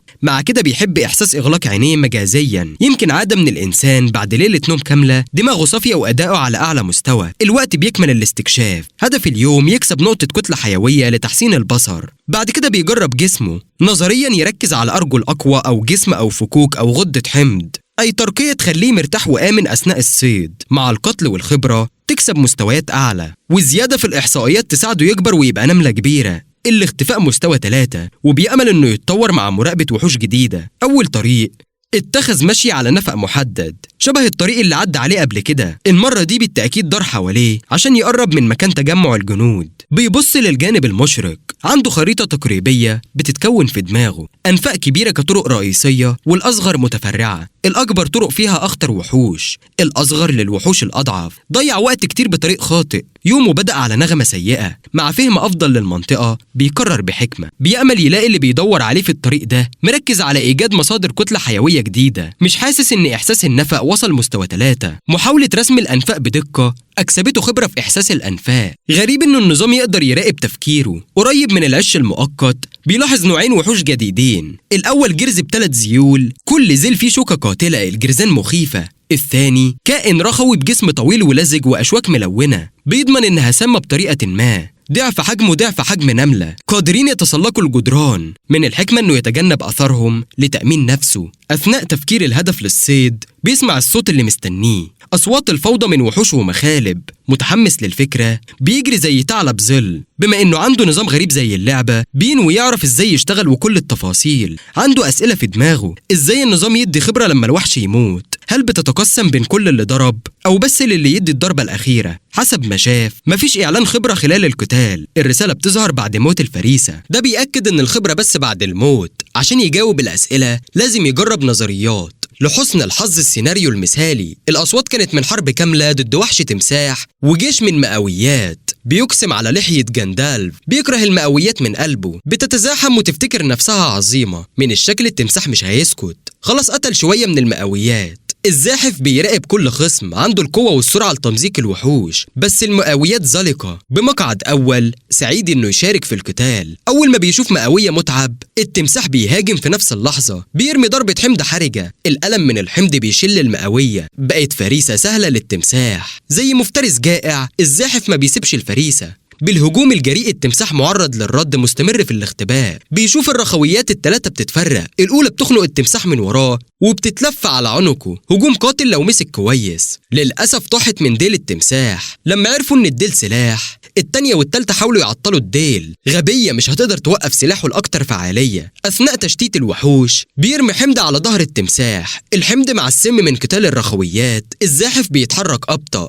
الرخويات المضرورة بعيدين. بيضحك وهو بيتفرج، حاسس إنه مسيطر على الكائنات القوية. تالت ضربة حمض بيستهدف الرخوية الغريبة مرة أخيرة. عادة ما يجرؤ، لكن فرصة مع الصيد. عنده مساحة للتدخل من بعيد. بيشك إنها تسيب الفريسة الكبيرة من أجل نملة صغيرة. التمساح بيتراجع بسبب الإصابات والسم. الرخويات بتنتظر قبل الضربة الأخيرة. بينسحبوا كل مرة التمساح بيتحرك. الضحية بدأت تنهار وكمان بيفقد القوة. رغم كده التمساح الكبير بيحاول ياخد حتى نملة واحدة للموت. بجهد بيجمع القوة لهجوم نهائي. محاولة فاشلة تقتل نملة. الحشرات جاهزة. التمساح بيغلق الفجوة، عين على أبطأ رخوية. بمخالبه بيمسكها. الحمض أثر على ظهرها. الألم كبير، ما عندوش قوة كافية. بيقع على الأرض والصدمة بتحصل في الكهف كله. قلبه الصغير بيدق والسيناريو بيكون مثالي. بياخد هدفه وبيضرب الضربة الأخيرة بالحمض. الرخويات بدأت تزحف على الفريسة. الضربة لازم تصيب.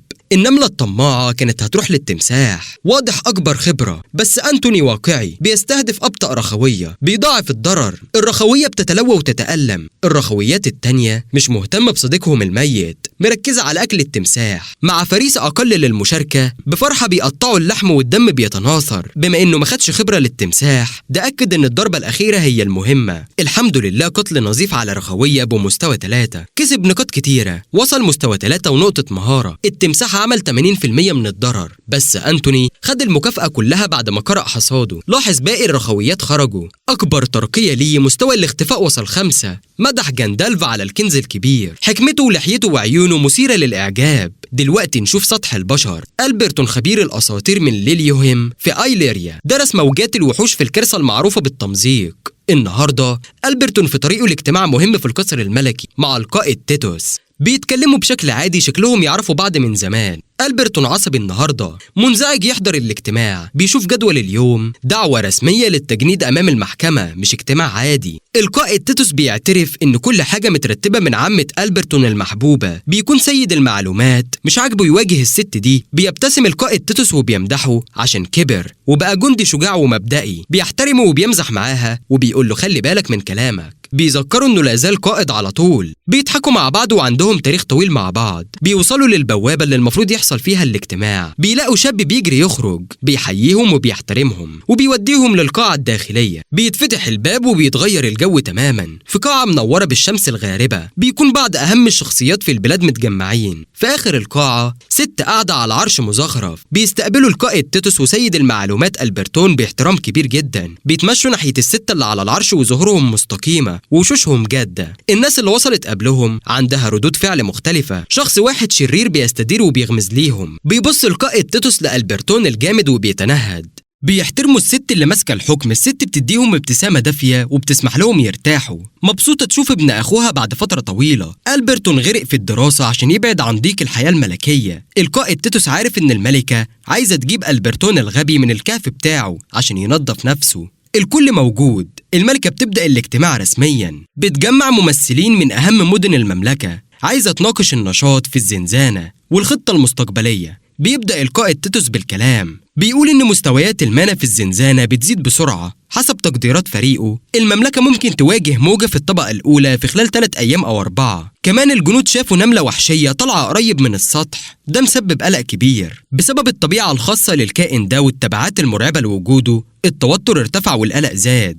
الجيش حاطط خطة للتوغل أعمق في الزنزانة، ناويين يلاقوا مستعمرة النملة ويمحوها قبل ما تتفاقم المشكلة. القائد تيتوس طلب رسميا دعم عسكري من العرش، عايزين مساعدة لتأمين المدينة من الموجة القادمة. كمان عايزين يحرروا موارد الجيش عشان يركزوا على عش النمل. القائد تيتوس كان واضح ومختصر، لكن الكل سكت بعد لحظة صمت، ضحك خفي ونقاشات مهينة تمسح الجو. الشخص الشرير اللي غمز قبل كده بيطلع يتكلم. الملكة مش بتضحك، شكلها حد وهي بتسمح لكورين تتكلم. كورين قالت إن مدينة ليريا ازدهرت لمدة 100 سنة تحت حكم الملكة فيرا واللي قبلها. كل مواطن كان عايش في سلام نادر. خلال السلام ده مسؤولية إدارة الزنزانة كانت دايما على الجيش العميق.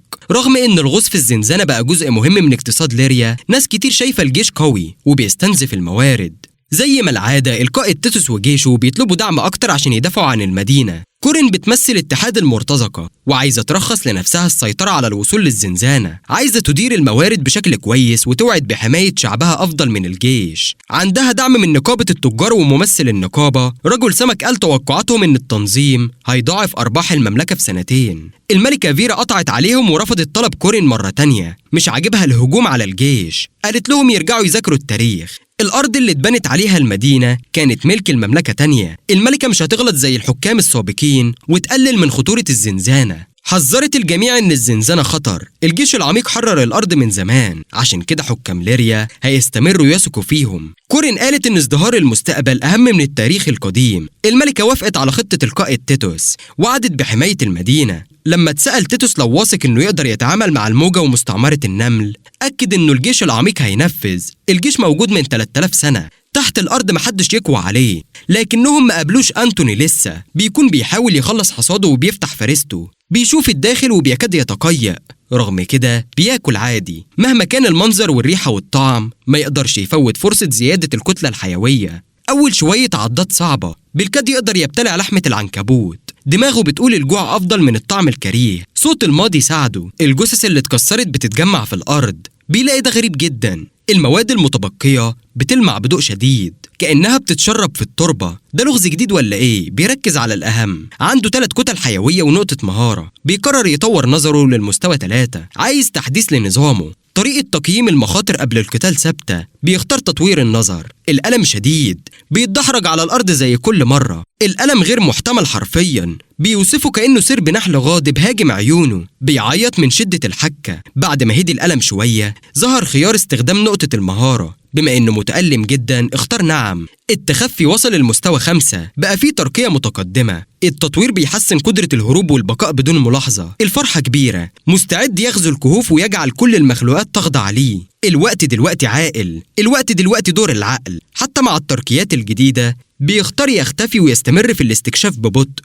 لو واجه خصم قوي هيخسر. التخفي المتقدم خلى عنده ثقة أكبر، أكثر حرص في تتبع آثار الفيرومونات. فضوله بيزيد وبيقرر ينزل في الحفرة اللي اكتشفها قبل كده. بياخد نفس عميق وبيقوي عزيمته. النزول من غير ضوء مخيف، لكنه قادر يتغلب على الخوف. ده مش شيء البشر يقدروا يعملوه. بيستغل قدرات النملة وبيبص حواليه بعينين مفتوحتين. بيزحف على جدران الحفرة الوعرة، بيظن انه هيتحرك في الظلام. بيكون ده صحيح في أول جزء من الغوص، بس لما بيوصل لارتفاع معين المكان بيبتدي يضوي. بيكتشف ان الضوء الغامض بيزيد شوية بشوية كل ما ينزل. بيستغرب وبيلاقي نباتات عايشة في الكهوف القاحلة. بيفكر أكتر وده مش منطقي. الشمس مش واصلة للمكان، يمكن النباتات اتطورت تستخدم العروق السحرية عشان تجمع غذاء. بيشوف لأول مرة حاجة جميلة في المكان المدمر ده. بيشم الزهور وكرونه بتحس بحاجة بتتحرك زي قبل كده. بيكتشف آثار خفيفة للفيرومونات. بيحس بأمل إن عشيرته وقبيلته وإخواته النمل قريبين. بيبقى فخور بنفسه لاختياره الطريق الصح رغم الخوف. بيختلق سيناريو في دماغه عن كشاف قوي من مستعمرته نزل من الحفرة وطارد اللصوص اللي جريوا اللي هاجموا المستعمرة في الكهف الأعلى. بيحب إن يمدحوه على اجتهاده وشجاعته دي، لأنه نجا من سطح قاسي لوحده بعد ما خرج من البيضة. بيتمشى وهو مش مركز ناحية مصدر الفيرومونات. بيلاقي مفترق تاني. الممر بيقف فجأة بيه وبيتقسم لاتنين. بيرفض يمشي حول الزوايا بدون تفكير. بيتأثر من تجربته مع العنكبوت فوق. بيعرف إن تحت ممكن يكون في عنكبوت ووحوش كبيرة وحاجات مرعبة. بيقرر يمشي في الطريق الأوسع والأقل موت عشان لو احتاج ينسحب تكتيكيا. بيستمر في الطريق وبيشوف منظر مذهل بيخليه يفتح فمه. قدامه غابة مضيئة بأشجار وعشب وفطر وكل أنواع النباتات. بيتمشى ببطء تحت ظل قبعات الفطر المضيئة. الزهور اللامعة بتتحرك مع كل شربة من العشب. بيستغرب لدرجة إنه بيسأل جاندالف إيه اللي بيحصل. ما كانش متوقع يشوف نظام بيئي مزدهر تحت مكان مميت. بيستغرب إزاي مساحة تحت الأرض كبيرة كده. سقف الغابة بيبقى حوالي 60 متر. بعد الصدمة الأولية بيبدأ يخاف من الوحوش اللي ممكن تكون موجودة. المكان ممكن يكون مليان وحوش. فكرة واحدة متفائلة بتمسكه. يمكن مستعمرته موجودة في الكهف الكبير ده. يمكن يضطر يسافر أبعد من اللي وصل له قبل كده عشان يلاقيها. يمكن الكشاف اللي تخليه مر من هنا في طريقه للكهوف العليا. على أي حال بيقرر يستكشف المكان. حجم المكان بيخليه يشعر بالإحباط شوية. الحقل غريب ومثير، بس صعب يستمتع بجماله وهو مش فاهم إيه اللي بيحصل. الوحوش ممكن تكبر جامد، ممكن تجمع كمية كتلة حيوية كبيرة في المكان المزدهر ده. بيشيل الأفكار العميقة دي من دماغه. بيأكد لنفسه عزيمته وبيفكر بإيجابية. بعد الاستكشاف الأولي بيقرر يغزو المكان الغريب ويرجع لمستعمرته. في الوقت الحالي بيقرر يرجع لفوق شوية عشان يرفع مستواه. في أنواع تانية ما استخلصش منها كتلة حيوية. بيبرر تحركه كخطوة ذكية. بيقنع نفسه إنه مش جبان. قبل ما يدخل المنطقة المضيئة المجهولة بيقرر يغزو المنطقة المعروفة الأول. بيحلف إنه يرفع مستواه ويكتسب طفرات جديدة عشان يستعد للاستكشاف. التفكير الإيجابي بيشحنه. بيخرج من الحفرة وبيرجع للعش المؤقت اللي كان فيه الأيام اللي فاتت. بيحس بالضغط من مرور الوقت. لو توقعه صح الممر الرئيسي متصل بالكهف اللي فيه جنود البشر. لما ينزلوا ويكبروا نفوذهم هيفقد الخبرة والكتلة الحيوية. هيضطر يسيد الحفرة بس بدون معلومات. بيحسب كل العوامل. بيعرف إنه لازم يتحرك بسرعة. لازم ياخد شوية مخاطر ويعمل خطوات جريئة عشان يسرع العملية. من غير خبرة وكتلة حيوية للترقيات الغوص في الحفرة ممكن يؤدي لموت سريع. بيشغل التخفي وبيبدأ الصيد كأنه بيجري من الوقت. لو عايز يزود مكاسبه بيستهدف المخلوقات اللي ما أكلهاش قبل كده يضمن نقاط إضافية من جاندالف. صيد تمساح وحش كبير لوحده مستحيل. هم أكتر رعباً من أي حاجة تانية. أقرب أهداف واقعية هي مخلوقات الحلزون اللزج. مش قادر يقعد جعان ويدرس أنماطهم. بيقرر يجرب على طول. لما بيشوف واحد بيتفرج عليه كويس. المخلوق شكله مقرف أكتر. طوله ضعف جسم طويل ولزج مع أشواك وحشية في الظهر. بيترك غطاء من المخاط وراه. الجسم بيفرز المادة دي عشان يسهل حركته ويزود سرعته. غير كده ما بيعرفش. بيقرر يفاجئه بحمض. من فوق بيرش بدقة على ديل الحلزون. للأسف مفيش تأثير. المادة مقاومة للهجوم الكيميائي. بيكمل الانزلاق عادي مش واخد باله. الغشاء المخاطي بيخليه مقاوم. لو حاول يعض الفكين بتوعه هيعلقوا. الدفاع المثالي مقرف، لكن عنده ميزة تانية: قوة وذكاء الإنسان. بيفكر بحيلة زي النمل، نفس اللي استخدمها مع العنكبوت. بيمسك حجر بفكيه وبيصوب، بيتسلل ورا الحلزون. سهل لأنه بطيء، لما بيقرب يرمي الحجر بكل قوته ما بيلاقيش أي رد فعل. مش واضح إذا الحلزون حاسس بيه. بيشغل التخفي تاني وبيبدأ يشتغل، بيجمع أحجار من كل مكان وبيرميها على الجسم. كده الأحجار بتمتص المخاط وتعيقه. بعد ما بيكدس شوية أحجار بيقف يتفرج لو في أي رد فعل. بيقف فوق الحلزون بفضل التخفي المتقدم، بيرش الحمض بلون شفاف. المخاط بيحس باللسعة والصوت بيحكي الخطة نجحت فعلا. رغم إنه شكله غريب النتيجة كويسة. بيسبب ضرر، صوت الحرق ورائحة اللحم المحترق بتخليه يتقيأ. الحلزون بيحاول يلتفت وبيستغرب ازاي المخلوقات البطيئة دي عايشة في المكان القاسي. مفيش نباتات للأكل في الكهوف العليا، لازم تصطاد. مستعد لكل الاحتمالات، بيجري قبل ما الحلزون يشوفه. الحمض بيحرق اللحم شوية بشوية. الحلزون بيدور حواليه متألم. لما بيحس بحركة الحلزون بيفتح بقه وبيظهر أنيابه وبيزعق. بيبعت هجوم بعيد على أنتوني. لحسن الحظ مختفي ورا حجر يحميه. الحمض اللزج ممكن يذيب الصخور بسرعة، أقوى من اللي يقدر ينتجه أنتوني. مشغول بدفاعات الحلزون ومفكرش إنه ممكن يستخدم المخاط كسور، كأنه كابوس حمض قاتل. خلاص الوقت متأخر على البكاء. النمل مش بيقدر يبكي، كل اللي يقدر يعمله يكمل ويخلص الحلزون. المشكلة كمية الحمض المحدودة، عادة بيقدر يرشه 3 أو 4 مرات. ما يعرفش المدة لإعادة الملء. لو استمر دلوقتي مش عارف إمتى يقدر يعيد الملء تاني. ما بيقدرش يهاجم الحلزون عن قرب بفكيه، هيتغلب عليه بسرعة لو حاول. في الآخر الحمض هو السلاح الوحيد، لازم يضرب الضربة الحاسمة. بيحس إن جندالف تخلى عنه واضطر يواجه مخلوق مصمم ليكون مضاد كامل لعتاده. لو مش مستعجل يقوى ما كانش خاطر بالمخاطرة. دلوقتي بيشتغل من السقف للحائط وهو مختفي. الحركة الجبانة دي فجأة رفعت مستوى قبضته ل4. بيتسلق على الجدران والسقوف كتير. مفاجأة إنه وصل للمستوى ده دلوقتي. الحلزون لحق أثره وبيتسلق الجدران الصخرية. المعركة بدأت وطبقة المخاط الواقية بتتجدد. على حسب الحقائق الوحش بيصطاد بتجميد وحرق خصمه بالحمض اللاصق حتى قبل ما يقرب يلتهمه. أنتوني أسرع، بيحاول خطة جديدة. بيوقف على طوله كامل وبيفتخر وبيعرض مؤخرته للحلزون. الوحش عطشان لطلقات خلفية، بيتحرك ويرج مؤخرته عشان يمسك الحلزون. حتى الحلزون الضخم مش عارف يرد. الحلزون نفد صبره وفتح بقه يرشه بحمض لاصق، بالظبط اللي أنتوني كان عايزه. فتح بقه هدف مثالي لطلقته، ضربة قاتلة وحققت ترقية للحمض للمستوى 4. ضربة مثالية حتى جندالف وافق عليها. الحلزون بدأ يدوب من الفم ومتألم. ضربة مباشرة وفعالة. وقتها الحلزون ما قدرش يثبت على الجدار وسقط محطم عموده الفقري. خطة وتنفيذ ممتاز للنملة العجيبة. الحلزون بيطلع مواد مقرفة من كل جسمه. أنتوني حافظ على مسافة في حالة إن هجومه فشل في الضربة القاتلة. استرخى لما النظام اعترف بانتصاره على الحلزون المستوى 4 ومنحه خبرة. الحلزون بقى زي كوم الدود طولها 2 متر. بعد الصيد الجزء الأصعب بدأ. لازم ياكل الجثة عشان يحصل على الكتلة الحيوية. لو النملة تقدر تتقيأ كانت هتتقيأ دلوقتي. بيصرخ على نفسه وبيحاول يقنع نفسه إن الناس على الأرض بياكلوا الحلزونات. الكتلة الحيوية هي الكتلة الحيوية مهما كان المصدر. في البداية الطبقة المخاطية لسه على المخلوق، بس وقفت لما مات. عشان يسرع التجفيف حفر تراب يمتص المخاط، حط التراب في بقه ورش على المخاط. بداية غير مشجعة للوجبة. بيحس إنها عقاب لكنه محتاج يتحمل عشان يتطور ويقوى. بعد ما جفف جزء كويس من جسم الحلزون بيبدأ يعض. الملمس بيخلي المغامرين يستسلموا. الطبقة المخاطية ما ساعدتش، مع ذلك استمر بدون شكاوي كتير. بيغير طريقة العض مع كل لقمة، يدور على أفضل جزء. نص الطريق في الرحلة الغريبة بطنه كاد ينفجر. الحمد لله النظام أعطاه الكتلة الحيوية من الحلزون المرجاني. ما يقدرش ياكل الباقي دلوقتي لكن بيحفظه الوقت لاحق. الوقت محدود ولازم يسرع. التحرك السريع فيه مخاطر. لتقليل المخاطر دي ترقية غدة الحمض والسلاح الأساسي للمستوى -2 خطة ممتازة. الحلزون كبير لكن أنتوني لسه عنده طاقة للاستكشاف في الأنفاق. قريب من منطقة صيد وشاف صديق قديم، السحلية الشوكية. شاف واحدة تانية وحس بالحنين لأول صيده الرسمي. الطريدة التالية محددة، ممكن يعيد استخدام عناصر الخطة الأولى. استخدام الجدران والحمض كفاية للمعركة. تحضير فخ بياخد وقت كتير. معركة مباشرة بالحمض والفكية اختبار جيد لقوته الحالية. باستخدام قرونه ونظره المطور مفيش حاجة تفلت منه. لاحظ السحلية مستريحة على صخرة. أنتوني حط نفسه فوقها بدون ما تنكشف. دلوقتي عنده طلق حمض كافي 1 أو 2، لازم يستغلهم. السحلية مش عارفة اللي هيحصل. زحف 5 أمتار بدون أي تنبيه. المعركة السابقة مع الحلزون خطيرة جدا. دلوقتي عنده وقت يزود احتمالات النجاح. السحلية المسكينة ما تعرفش إنها هتتضرب من فوق. زي ضربة جوية رش الحمض على راسها. صحاها وخلاها تتلوى من الألم. ضربة دقيقة جدا أصابت العينين. حاولت تهرب بعشوائية، لكن أنتوني ابتعد لتجنب الطعن أو التسمم. فكيه مش قويين كفاية، مصممين للحفر والحمل. شكلهم مخيف عن قرب، لكن مش مصممين للقطع أو التمزيق.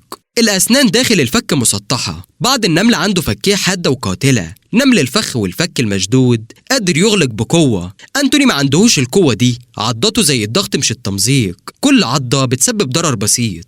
فرصة ممتازة لمعرفة التركيات اللي محتاجها. لو ناقص قوة ممكن يعوض بالكمية. ركب السحلية زي حصان سباق وبدأ يعض بعنف على رقبتها. الطريدة حاولت تزيحه، لكن قبضته قوية. كل ما عض أكتر الألم بيزيد.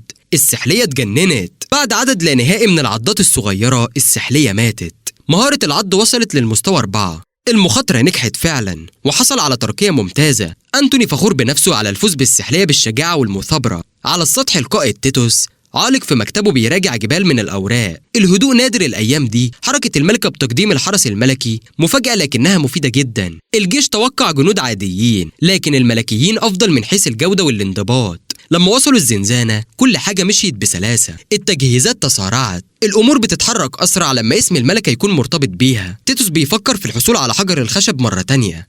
الملمس رائع، كان شايله لما كان صغير عشان يصنع مكتبه. لحد دلوقتي ملقاش مادة أفضل منه. بما إنه صنع الأساس بنفسه ضمن فتحة سرية داخلها قوارير فيها سائل أزرق مشع. تنهد وكشف كمه عشان يظهر وشم غريب. في البداية شكله زي تشكيل سحري محروق على الجلد. مسك واحدة من القوارير وصب المحتوى على الوشم. لما السائل الأزرق لمس الوشم توهج واتحد. تيتوس حبس نفسه من الألم بسبب المادة الغريبة. بيقعد بعد ما فرغ القارورة وبيتحمل الألم الشديد. بعد وقت طويل الألم بيخف تدريجيا. بيحط القارورة الفاضية في الفتحة السرية. استهلك نص الإمداد بتاعه دلوقتي. بيقفل الفتحة كويس والمكتب بيرجع طبيعي زي أي أثاث. بعد ما خلص من المواد بيقرر يرجع لمكان الجند الحقيقي، الزنزانة. بيشد الفأس العظيم اللي متعلق في مكتبه فترة طويلة. بيجهز السلاح تاني. الجند الجيد بيتأكد من سلاحه جاهز للعمل. في الزنزانة اللي سموها كهف المبتدئين الجنود بينقلوا أسرى مربوطين جوه. ساحر النار مستوى 35 والرماة مستوى 30 اللي أنتوني واجههم قبل كده بيتكلموا مع بعض. مش عارفين ليه بيجيبوا الأسرى في مكان خطير زي ده. أكيد مفيش حد هيرجع للسطح. الرامية ميرين عارفة بس إن مراسم الانضمام في أعماق الزنزانة. الجنود القدامى مش بيتكلموا عن المراسم. الفيلق ليه تاريخ 3000 سنة. غامضين والناس تعرف عنهم قليل. ميرين هتبقى جندية دائمة. أسرار الفيلق هتبقى أسرارها وهي مستعدة تحميهم بحياتها. في كهف المبتدئين ميرين والساحر دانالان مسؤولين يراقبوا الجنود ازاي بيصطادوا. الغباء بتاعهم بيسبب مشاكل. ما بيهتموش ان وحوش الزنزانة مختلفة عن السطح. الجنود دول مصدر ازعاج. دايما بيبالغوا عشان يطوروا مستوياتهم وما بيهتموش بفرق الانقاذ. دايما بيتورطوا وما بيتعلموش. فجأة جات لهم القائدة المساعدة سألتهم لو مستعدين للبعثة. ميرين جاوبت بأدب ان المعدات والدروع جاهزة، لكن القائد ما كانش بيقصد العدة، بيقصد مستعدين نفسيا. اي غلطة هنا معناها الموت.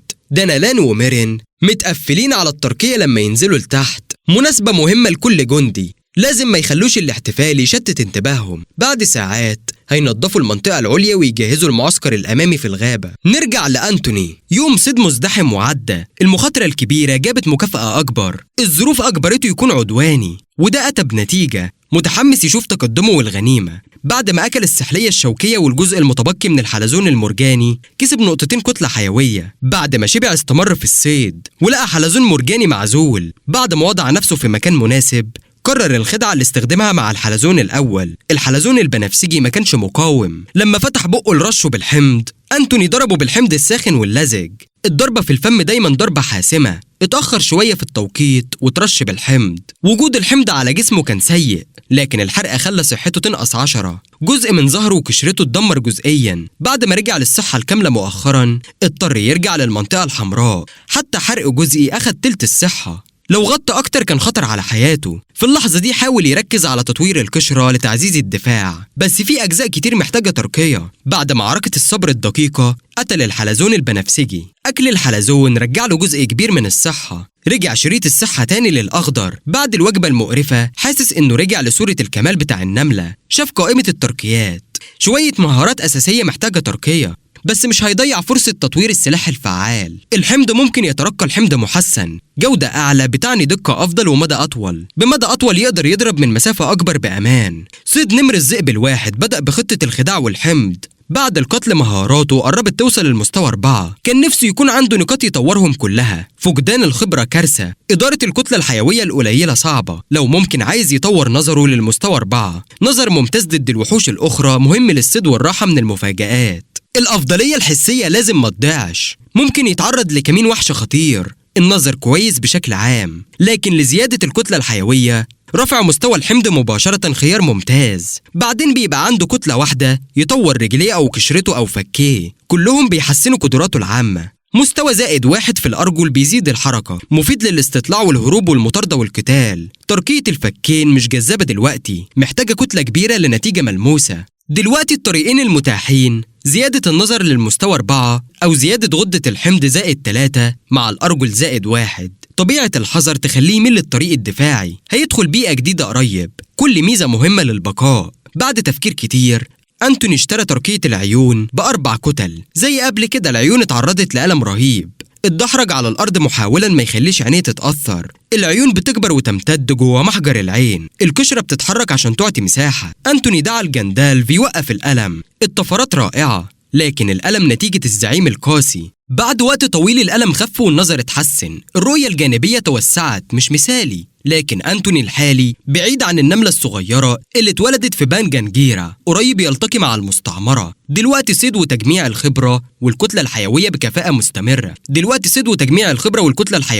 مستمرة. يعني صيد أهداف جديدة للكتلة الإضافية بعد ما ارتاح بالكامل. ممكن يهاجم فأر ذو ذيل شفرة، عزله صعب. في الطريق للنفق الرئيسي كرونه حست اهتزازات خفيفة. لو معركة تانية ممكن يكسب نقاط حظ. متفائل اتجه للمشكلة. بعد أيام من معركة وحش التمساح والحرب مع 1000 قدم، صادف معركة بين 4 من المعتادين و3 ذئاب. كانت عنيفة ودامية رغم العدد. الذئاب قوتهم شرسة. النملة الشابة الخفية موجودة فوق السطح بتنتظر تضرب في الوقت المناسب. تحركت بخفة وبعيد شوية لزاوية أفضل، الوقت المثالي لاستغلال المهارات الجديدة. بعد توقف دقايق الأطراف انفصلت لتقييم بعضها. أي حركة غلط تعيد القتال فورا. النار والغضب كان شديد، لكن الحذر مطلوب. دور أنتوني يحرك الوضع شوية بالهجوم. الهدف كان 1000 قدم، عنده تاريخ معاهم. الوقت مناسب والذئاب استغلت الفرصة. واحدة ركزت على 1000 قدم المصاب، مفصول عن زملائه. الذئب ما بيهتمش بالتهديدات، قفز قدام زي الحيوان المجنون. 1000 قدم حاول يرد بحمضه، لكنه اتصد من ذيل الذئاب. أنتوني من الأعلى بيتفرج مذهول من الوحشية. تخيل نفسه نازل يقاتل الذئاب. لو ضربوا الذيل كان هيتسحق زي فطيرة. فكرها مخيفة شوية بس الواقع أخطر بكتير. العقرب المكسور كان حالته وحشة تحت هجوم الكلاب المستمر، وفي الآخر اتشد على الأرض وما بقاش يزحف تاني. وشكل الذئب كان فخور، كأنه بيفكر إن حشرة صغيرة ما ينفعش تتحدى عظمة كلب. بس قبل ما يستخدم ديله للضربة الأخيرة حصل شيء غير متوقع. أنتوني رش الكلب بكمية كبيرة من الحمض، مسخ فروه وحرق جلده، وضحك وهو مخبي نفسه في الخفاء. مش شرف إنه يقاطع اللحظة الفخورة للذئب، بس كان لازم يعمل اللي لازم يعمله. طبعا رشة حمض واحدة مش كفاية لإنهاء حاجة كبيرة وقوية زي الكلب، ونفس الشيء صحيح على العقارب. الحرب بين النوعين القويين وصلت لمرحلة حرجة. بعد ما اختفى عقرب واحد المعركة بقت متعادلة. الحشرات شكلها مش مستعدة تكمل بعد فقدان ميزتها، لكن الكلاب كانت متحمسة تكمل دلوقتي بعد ما المكسب بقى في صفهم. عشان تهدي الكلاب الفخورة شوية أنتوني رش الكلب بالحمض وقدم الهجوم للقطيع. تركية سلاحه كانت واضحة، خلت الكلب يتعثر ويقع على الأرض وهو بيتلوى ويصرخ من الألم. العقارب شافت الكلب عاجز وتقدمت عشان تنتهز الفرصة. استخدمت مخالبها تمسكه وتمنعه إنه يتحرك، وقفلوا أنيابه القاتلة. المخلوقات كثيرة الأرجل استخدمت أجسامها الطويلة عشان تحاصر وتضغط على العدو. مهما حاول الكلب يتلوى المخلب اللي ماسكه ليه نزفت دمه، واللسعات المسمومة قتلت جسمه. ومع ذلك أنتوني قرر يسيب السقف ويتجه للحواف. واحد من الكلاب كان بيتخنق ويتقرص ويتسمم للموت، لكن الكلاب التانية مش موجودة. مفيش أي توقف في المجزرة، الكل مشغول بقتال أعدائه. أنتوني كان حر يقرب من العقرب النص ميت. بعد كام عضة من فكوكه الحاجة دي كانت ممكن تموت. ورى قوة الفك من المستوى الرابع، كسر الجلد بعضة واحدة وخلى الدم يخرج. الضربة الأخيرة زودته بخبرة وقدر يسحب فريسته. المعركة اللي أثر فيها بشكل مباشر كانت على وشك الذروة. العقارب مركزة على قتل الكلب. التلاتة اللي باقيين كانوا واضح عليهم إنهم بيعطوا كل حاجة عشان يعيشوا. كانوا بيرتجوا بأشواكهم المسمومة يبعدوا الكلاب التانية. حتى لما ضعفت بالسم، قوة ذيل الكلب ما يستهانش بيها، كانت بتضرب الحشرات وتخليهم يصطدموا بالحيطان الكهف وبيسيبوهم بالشلل. رجولهم ومخالبهم اتكسرت، الطرفين اتصابوا إصابات خطيرة، بالكاد يقدروا يقاتلوا. دلوقتي بيتمشوا حوالين بعض مستنيين الفرصة، كأن بندقية خفية انطلقت. الوحوش هجمت على بعض ولفت على أعدائها. أنتوني قاعد يتفرج من بعيد. ده كان زي معركة كايجو. في الآخر لا العقارب ولا الكلاب كان عندهم قوة كفاية، وقعوا على الأرض في نفس اللحظة. المخلوقات كلها أنهكت.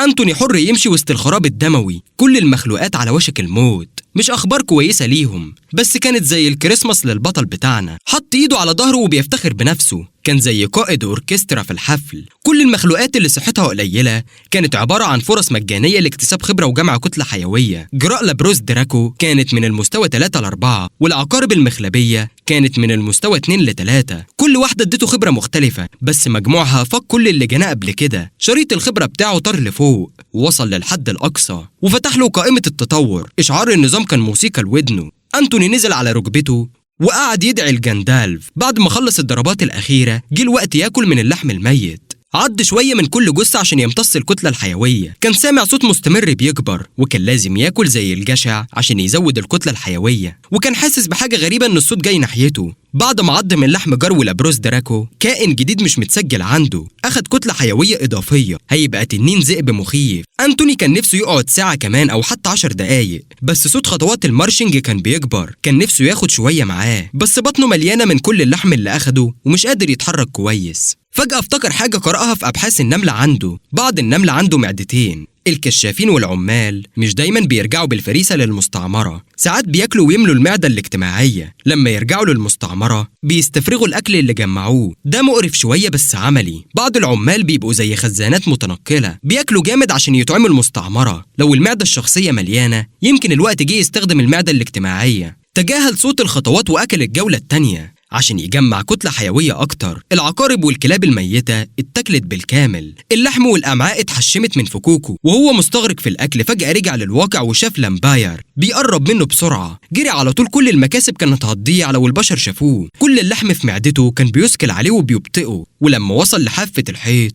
دفع أطرافه للحد الأقصى وتسلق. رغم الصعوبة رفض يبص ورا، بس كان سامع البشر بيقطعوا الباقي. عشه بعيد تقريبا حوالي 10 متر، أكيد يوصل قبل ما يكتشفوه. البشر بدأوا يبانوا، وجودهم خرج وحوش تانية تحاول تقاوم الغزو. مهما كانت قوة العقارب والتنينات، مش قادرين يقاوموا هجوم منسق للبشر. السيوف والسحر والسهام أقوى من الوحشية. لحسن الحظ أنتوني وصل للنفق من غير ما حد يشوفه. بما إنه مش قادر يخرج من المدخل الرئيسي، استخدم الحيط الترابي. جهز الطريق للهروب قبل كده، بس بطنه اتضخم وما بقاش قادر يعدي من الفتحة الصغيرة. حاول بكل قوته يطلع، لكنه علق في الفتحة أكتر، زي ما يكون بيعلق في الغسالة. بعد مجهود كبير قدر يطلع وبيقع على وشه. دلوقتي الوقت مناسب يستخدم الكتلة الحيوية ويهبط في الحفرة. ضحى ب4 وحدات كتلة. طور غدد الحمض للمرحلة الثالثة ورجليه للمرحلة الأولى. زي الترقيات السابقة للرؤية، تطوير الغدد الحمضية كان شعور سيء زي الإسهال، لكن ما كانش عنده رفاهية إنه يقعد. كان أفضل ما يقع من الحفرة. مع الوزن الجديد كل خطوة لازم تدعم نفسه كويس. كان بيأمل الترقيات على رجليه كفاية تتحمل الوزن. النزول في الحفرة المظلمة كان خطر، وواجه مواقف قريبة من الموت. القبضة والرجلين المتطورة كانوا بيعانوا يثبتوا على الحيطان. نص الطريق حصل انفجار ضخم هز الكهف كله. كتل تساقطت في الحفرة، والبشر لازم يكونوا فجروا الحيط الترابي. ده معناه انهم وصلوا لعشه وبيحققوا في الحفرة. بسرعة قصوى رمى الحذر وبدأ ينزل بأقصى سرعة. القرب من الانفجارات كان هيقتله. البشر أكيد هيطلعوا من فوق، وعنده وقت مهمة واحدة. الحمد لله وصل للقاع من غير مشاكل كبيرة. كان مرهق ومرتبك. فتح النظام ودخل قائمة التطور. النظام هناه واختار له الطريق اللي عايز يمشي فيه. ممكن يتطور كعامل نمل بالغ ويكمل كفورميكا، أو يتفرع ويتكثف نواة وحشية. كعامل بالغ هيزيد إحصائيته ويفتح مهارات جديدة بشكل خطي، لكن تكثيف النواة هيسمح له يستخدم سحر ويدعم التطور الخاص. دلوقتي كونه بالغ عامل هيديله أفضل فرصة للبقاء، لكن تكثيف النواة كان هيفتح باب لعالم السحر. مش متردد واختار الطريق الأكثر خطورة. أنتوني فقد وعيه لمدة مجهولة. تعب وفتح عينيه ببطء، وأول حاجة حس بيها كانت حرارة جوه صدره. على الأرجح نواته الوحشية الجديدة. وقف على رجليه ضعيف وبطيء بعد التطور. مش قادر يقعد هنا وقت طويل. الجنود لسه فوق، والبشر ممكن يكونوا بينزلوا الحفرة. رغم الصعوبة لازم يتحرك. وأثناء الهروب فتح نافذة الحالة يشوف اللي اتغير. مستواه نزل وإحصائياته قلت جامد. شتم جندلف على إعادة التقدم لمستوى واحد. كل مجهوداته راحت هدر، النجاحات والفرص اللي عملها لنفسه اتسحبت. مش سهل يعيش لحد دلوقتي. إعادة التقدم مش عادلة خالص، لكن لما هدي وفحص نافذة الحالة لقى حاجة كويسة. قائمة السحر اتفتحت والMB بقت من 0 ل10. حدسه كان صح، النواة الوحشية هي المفتاح لإتقان السحر للكائنات زيه. ده بيفسر ليه الوحوش فوق كانت مهتمة بالبركة الغنية بالسحر، حتى بيتعاملوا معاها كمنطقة محايدة. لما بيشربوا منها بيمتصوا مانا وبيسرعوا تكوين نواتهم. رغم إنه خد اختصار سريع لتكوين نواته، الهبوط الكبير في الإحصائيات مقابل 10 MB مش قادر يستخدم الإبر بعد كده، ولازم يدخل مناطق أخطر دلوقتي. الإحصائيات كانت هتفيده للبقاء. حاول يستخدم MB يحرك ورق ساقط، لكن مفيش حاجة حصلت. لو اختار الغلط مش هيعرف يعمل ايه. بس فكرة استخدام السحر والمانا كانت مغرية جدا. لازم يعيش بخياره. يمكن الطريق ده يسمح له يواجه وحوش كان بيجري منهم قبل كده. بما انه يعتبر غير متطور تاني، ممكن يكسب مستويات ونقاط مهارة اسرع. قرر انه ما يبصش على قائمة المهارات عشان لو ظهر تشكيل المانا او تلاوة التعويذات ما يغريهوش. ناوي يقاوم الاغراء ده. دلوقتي جه وقت يستكشف الطابق الارضي الكبير والمجهول. من النظرة الاولى السقف باين انه عالي حوالي 60 ل 70 متر. دلوقتي كان رافض يتسلق حاجة بالشكل ده. اي زلة هتخليه يقع على الموت المؤكد. غير كده نظره لسه مش كفاية يشوف أطراف الحيطان حتى بالترقية ال5. كحشرة مفيش عنده عيون عادية زي البني آدم، لكن عنده عيون مركبة، وده معناه إن نظره مش مركز على نقطة واحدة بالضرورة، على عكس البشر اللي يقدروا يشوفوا نقطة واحدة بوضوح كبير. العيون المركبة بتقدر تبص في كذا اتجاه مرة واحدة، بس بتفاصيل أقل. لما فكر في الموضوع ده حس إنه صح يختار يستثمر جامد في نظره ويطوره للمرحلة ال5. يمكن جندلف يديله فكرة عن اللي بيحصل لما الطفرات توصل مستويات جنونية. بس الزعيم مش باين عليه مهتم يسمع طلبه الأيام دي. دعواته مش لاقي لها رد غير صمت، كأن جندلف الأسطوري بيرد على كتفه كده. نصيحة صغيرة كانت هتبقى حلوة، خصوصا دلوقتي وهو في منطقة غريبة. المشهد قدامه كان كأنه من كوكب تاني، تأكيد إنه فعلا في عالم تاني. روح المغامرة أخدت مكانها وهو بيتجول في المروج بحرية. تابع كل حاجة صغيرة شدت انتباهه زي طفل صغير. لما وصل لفتر حاول يعده، فورا تفه، والفعل البسيط ده خد منه جزء من صحته. العلامة الكبيرة اللي سايبها في الفتر بدأت تنزف عصارة حمضية. لو ممكن يتضرر بس من عض فتر، يبقى إيه تاني ممكن يهدد حياته هنا؟ سجل في دماغه إنه ما يمسش أي حاجة عشوائية. دلوقتي محتاج يبعد عن الحفرة عشان الجنود ما يقتحموش المكان، ولما يبعد كفاية هيكون ذكي يحفر مكان يختبئ فيه. فكر إذا كان في كائنات تانية هنا. أنتوني كسر سلامه وهو بيفكر كده. من السقف نزلت وحوش طيورية بتخبط بجناحها بصوت عالي. هدفهم العقارب المخلبية اللي على الأرض. الحاجات دي ممكن تكون قوية في الكهف الأعلى، بس هنا مصدر غذاء تاني. أنتوني اتفرج على العدو اللي هيتعب معاه وهو بيتشال زي علكة مجانية. استخبى تحت قبعات الفتر واعترف إنه ممكن يكون واثق من نفسه زيادة. مع المهارات المحسنة ونواة وحشية مركزة، كان فاكر إنه هيتحول للقمة، يقدر يستكشف المكان ده من غير خوف. واضح إن ده مش واقع هنا. لو عقرب كبير يتقيد بسهولة كده، نملة صغيرة زيه هتبقى في أسفل السلسلة الغذائية. واضح إن الشكل المتطور للكائنات اللي اتعود عليها موجود هنا. مش عادل خالص. مفيش مستعمرة يعتمد عليها للأمان. لو بس تطور العامل بالغ، جسمه كان هيكبر حوالي 3 متر وطوله 2 سنتي، ومع ذلك لازم يعيش بقراره. كان عارف الكائنات هنا أقوى، وكان عارف لما اختار الطريق الأصعب بتكثيف النواة الوحشية. لو اعتمد على التخفي والحواس المطورة، لسه عنده فرصة كويسة للبقاء. محافظ على التخفي، درس النباتات الغريبة من الأشجار والفتر اللي منتشرة في المكان، زي الزهور اللي شافها أول مرة. الأشجار دي مش محتاجة نور الشمس عشان تعيش، بتنتج أوراق غريبة لحمية، لحد ما بيتأكد 100% إن الأشجار مش فخاخ للنمل. الأفضل ياخد باله وما يلمش الأوراق اللحمية. فجأة تجواله الممل اتقطع بسبب التراب من بعيد. المرة دي رفض يستخبى تحت قبعات الفتر. جه وقت يجمع معلومات. زي نمر بيرصد فريسته، خلى وضعه منخفض وهو بيتحرك في الغابة. بعينيه وكرونه حدد الموقع بالظبط. لما اتنقل بالتخفي المتطور، وصل للحد الأقصى للخبرة وارتفع مستواه. أخد وقت طويل يوصل للمستوى ده. المهارات المتقدمة محتاجة استخدام أكتر قبل ما تتطور، ومع ذلك حصل في الوقت المثالي. لقى اللي بيدور عليه. قدامه وحش تمساح مصاب بجروح خطيرة. الحمد لله ده لسه ما اتطورش، والجروح الكبيرة على جسمه بتستنزف طاقته. لما شاف الوحش عن قرب، أنتوني اتخض جدا. ده أول وحش شافه بعد ما اتجسد تاني. وقتها كان بياكل نملة حية بفرح. كانت تجربة صادمة. لو النمل بيحلم وبيجيله كوابيس، الوحش ده كان هيكون فيها. تابع مساره. الوحش ده واضح إنه دخل في قتال عنيف. طالما يلعب صح، ده ممكن يكون فرصة ذهبية مش هتتكرر تاني، مفيش كائنات تانية حواليه، والتمساح بيضعف تدريجيا. جه الوقت يبعد خوفه ويستغل الكتلة الحيوية اللي فاتته. أنتوني قفز من الشجيرات بشجاعة، قلب جسمه في الهواء وصوب. لما ثبت الهدف رش حمض على الجرح المفتوح، يبدو قاسي شوية بس دي نقطة ضعف يستغلها. التمساح زقر من الألم والجروح اتغطت بالمادة المسببة للتآكل، معظمها دخل الجرح وحرق داخله. كان طبيعيا غاضب إن نملة صغيرة تتجرأ وتستغل ضعفه. رفض يستسلم، رش مرة تانية، الحمض وصل لفمه وحنجرته. لو الوحوش الغبية دي استمرت تسمح له يدخل الحمض جوه أفواههم ممكن يبقى أسلوبه المميز، يمكن يسميه رش فم أنتوني. النملة اتحسست، فورا فهم إن الاسم ممكن يتفسر بطريقة سيئة. على أي حال التمساح دلوقتي بيتلوى وبيزقر بجنون. اليوم ده أسوأ يوم ليه، دخل في قتال مميت ونجا بس عشان يتمسخر من حشرة صغيرة. أنتوني فكر إن رشتين كفاية بس كان أقوى من المتوقع. التمساح اندفع على رجليه الأربعة وبدأ يجري وراه زي وحش خارج عن السيطرة. الجري ده كان عنيف، أنتوني في وضع غير مناسب بالنسبة للسرعة. لما قرب التمساح ضرب بمخالبه الحادة، نجا بصعوبة بالقفزة. لو الضربة كانت وصلت له كان الموت هيبقى مؤكد. حاول يظل هادي ويقرر يقف في مواجهة وحشه الكابوسي. بما إنه ظهره موجه والجزء الخلفي في وضع مثالي، رش مرة أخيرة حمض. للأسف التمساح كان ذكي كفاية وتوقع الحركة الوحيدة المسببة للضرر، اتحرك بسهولة بعيد عن المنطقة. التمساح ممكن يكون شكله غبي بس أذكى مما يبدو، استمر يطارده ويستغل كل فرصة للهجوم. كل ضربة بمخالبه كانت قريبة جدا، لو اتقطع من واحدة يبقى انتهى. ما ينفعش يفضل يخاطر بنسبة 50-50 يمين أو شمال. الحل الوحيد المرور قدام الوحش بدل ما يهرب. استدار وجري في مواجهة التمساح مباشرة. المخلب اللي نزل قطع واحد من قرونه، قطعه بالكامل. كانت ضربة مؤلمة كفاية تخليه يحس بالغثيان، بس تحمل أسوأ من كده. مفيش رجوع دلوقتي، لازم يضاعف محاولاته. بكل يأس عض في رجل التمساح الشمال بأقصى ما يقدر بفكوكه. بالطريقة دي يقدر يخلي الوحش يفقد توازنه. العض على القشور الصلبة رفع مستوى عضته للدرجة ال5 وفتح له طريق تطوير العض القاضي على حساب نقطة مهارة واحدة، ومضيعش وقت وداس على زر التأكيد بعقله.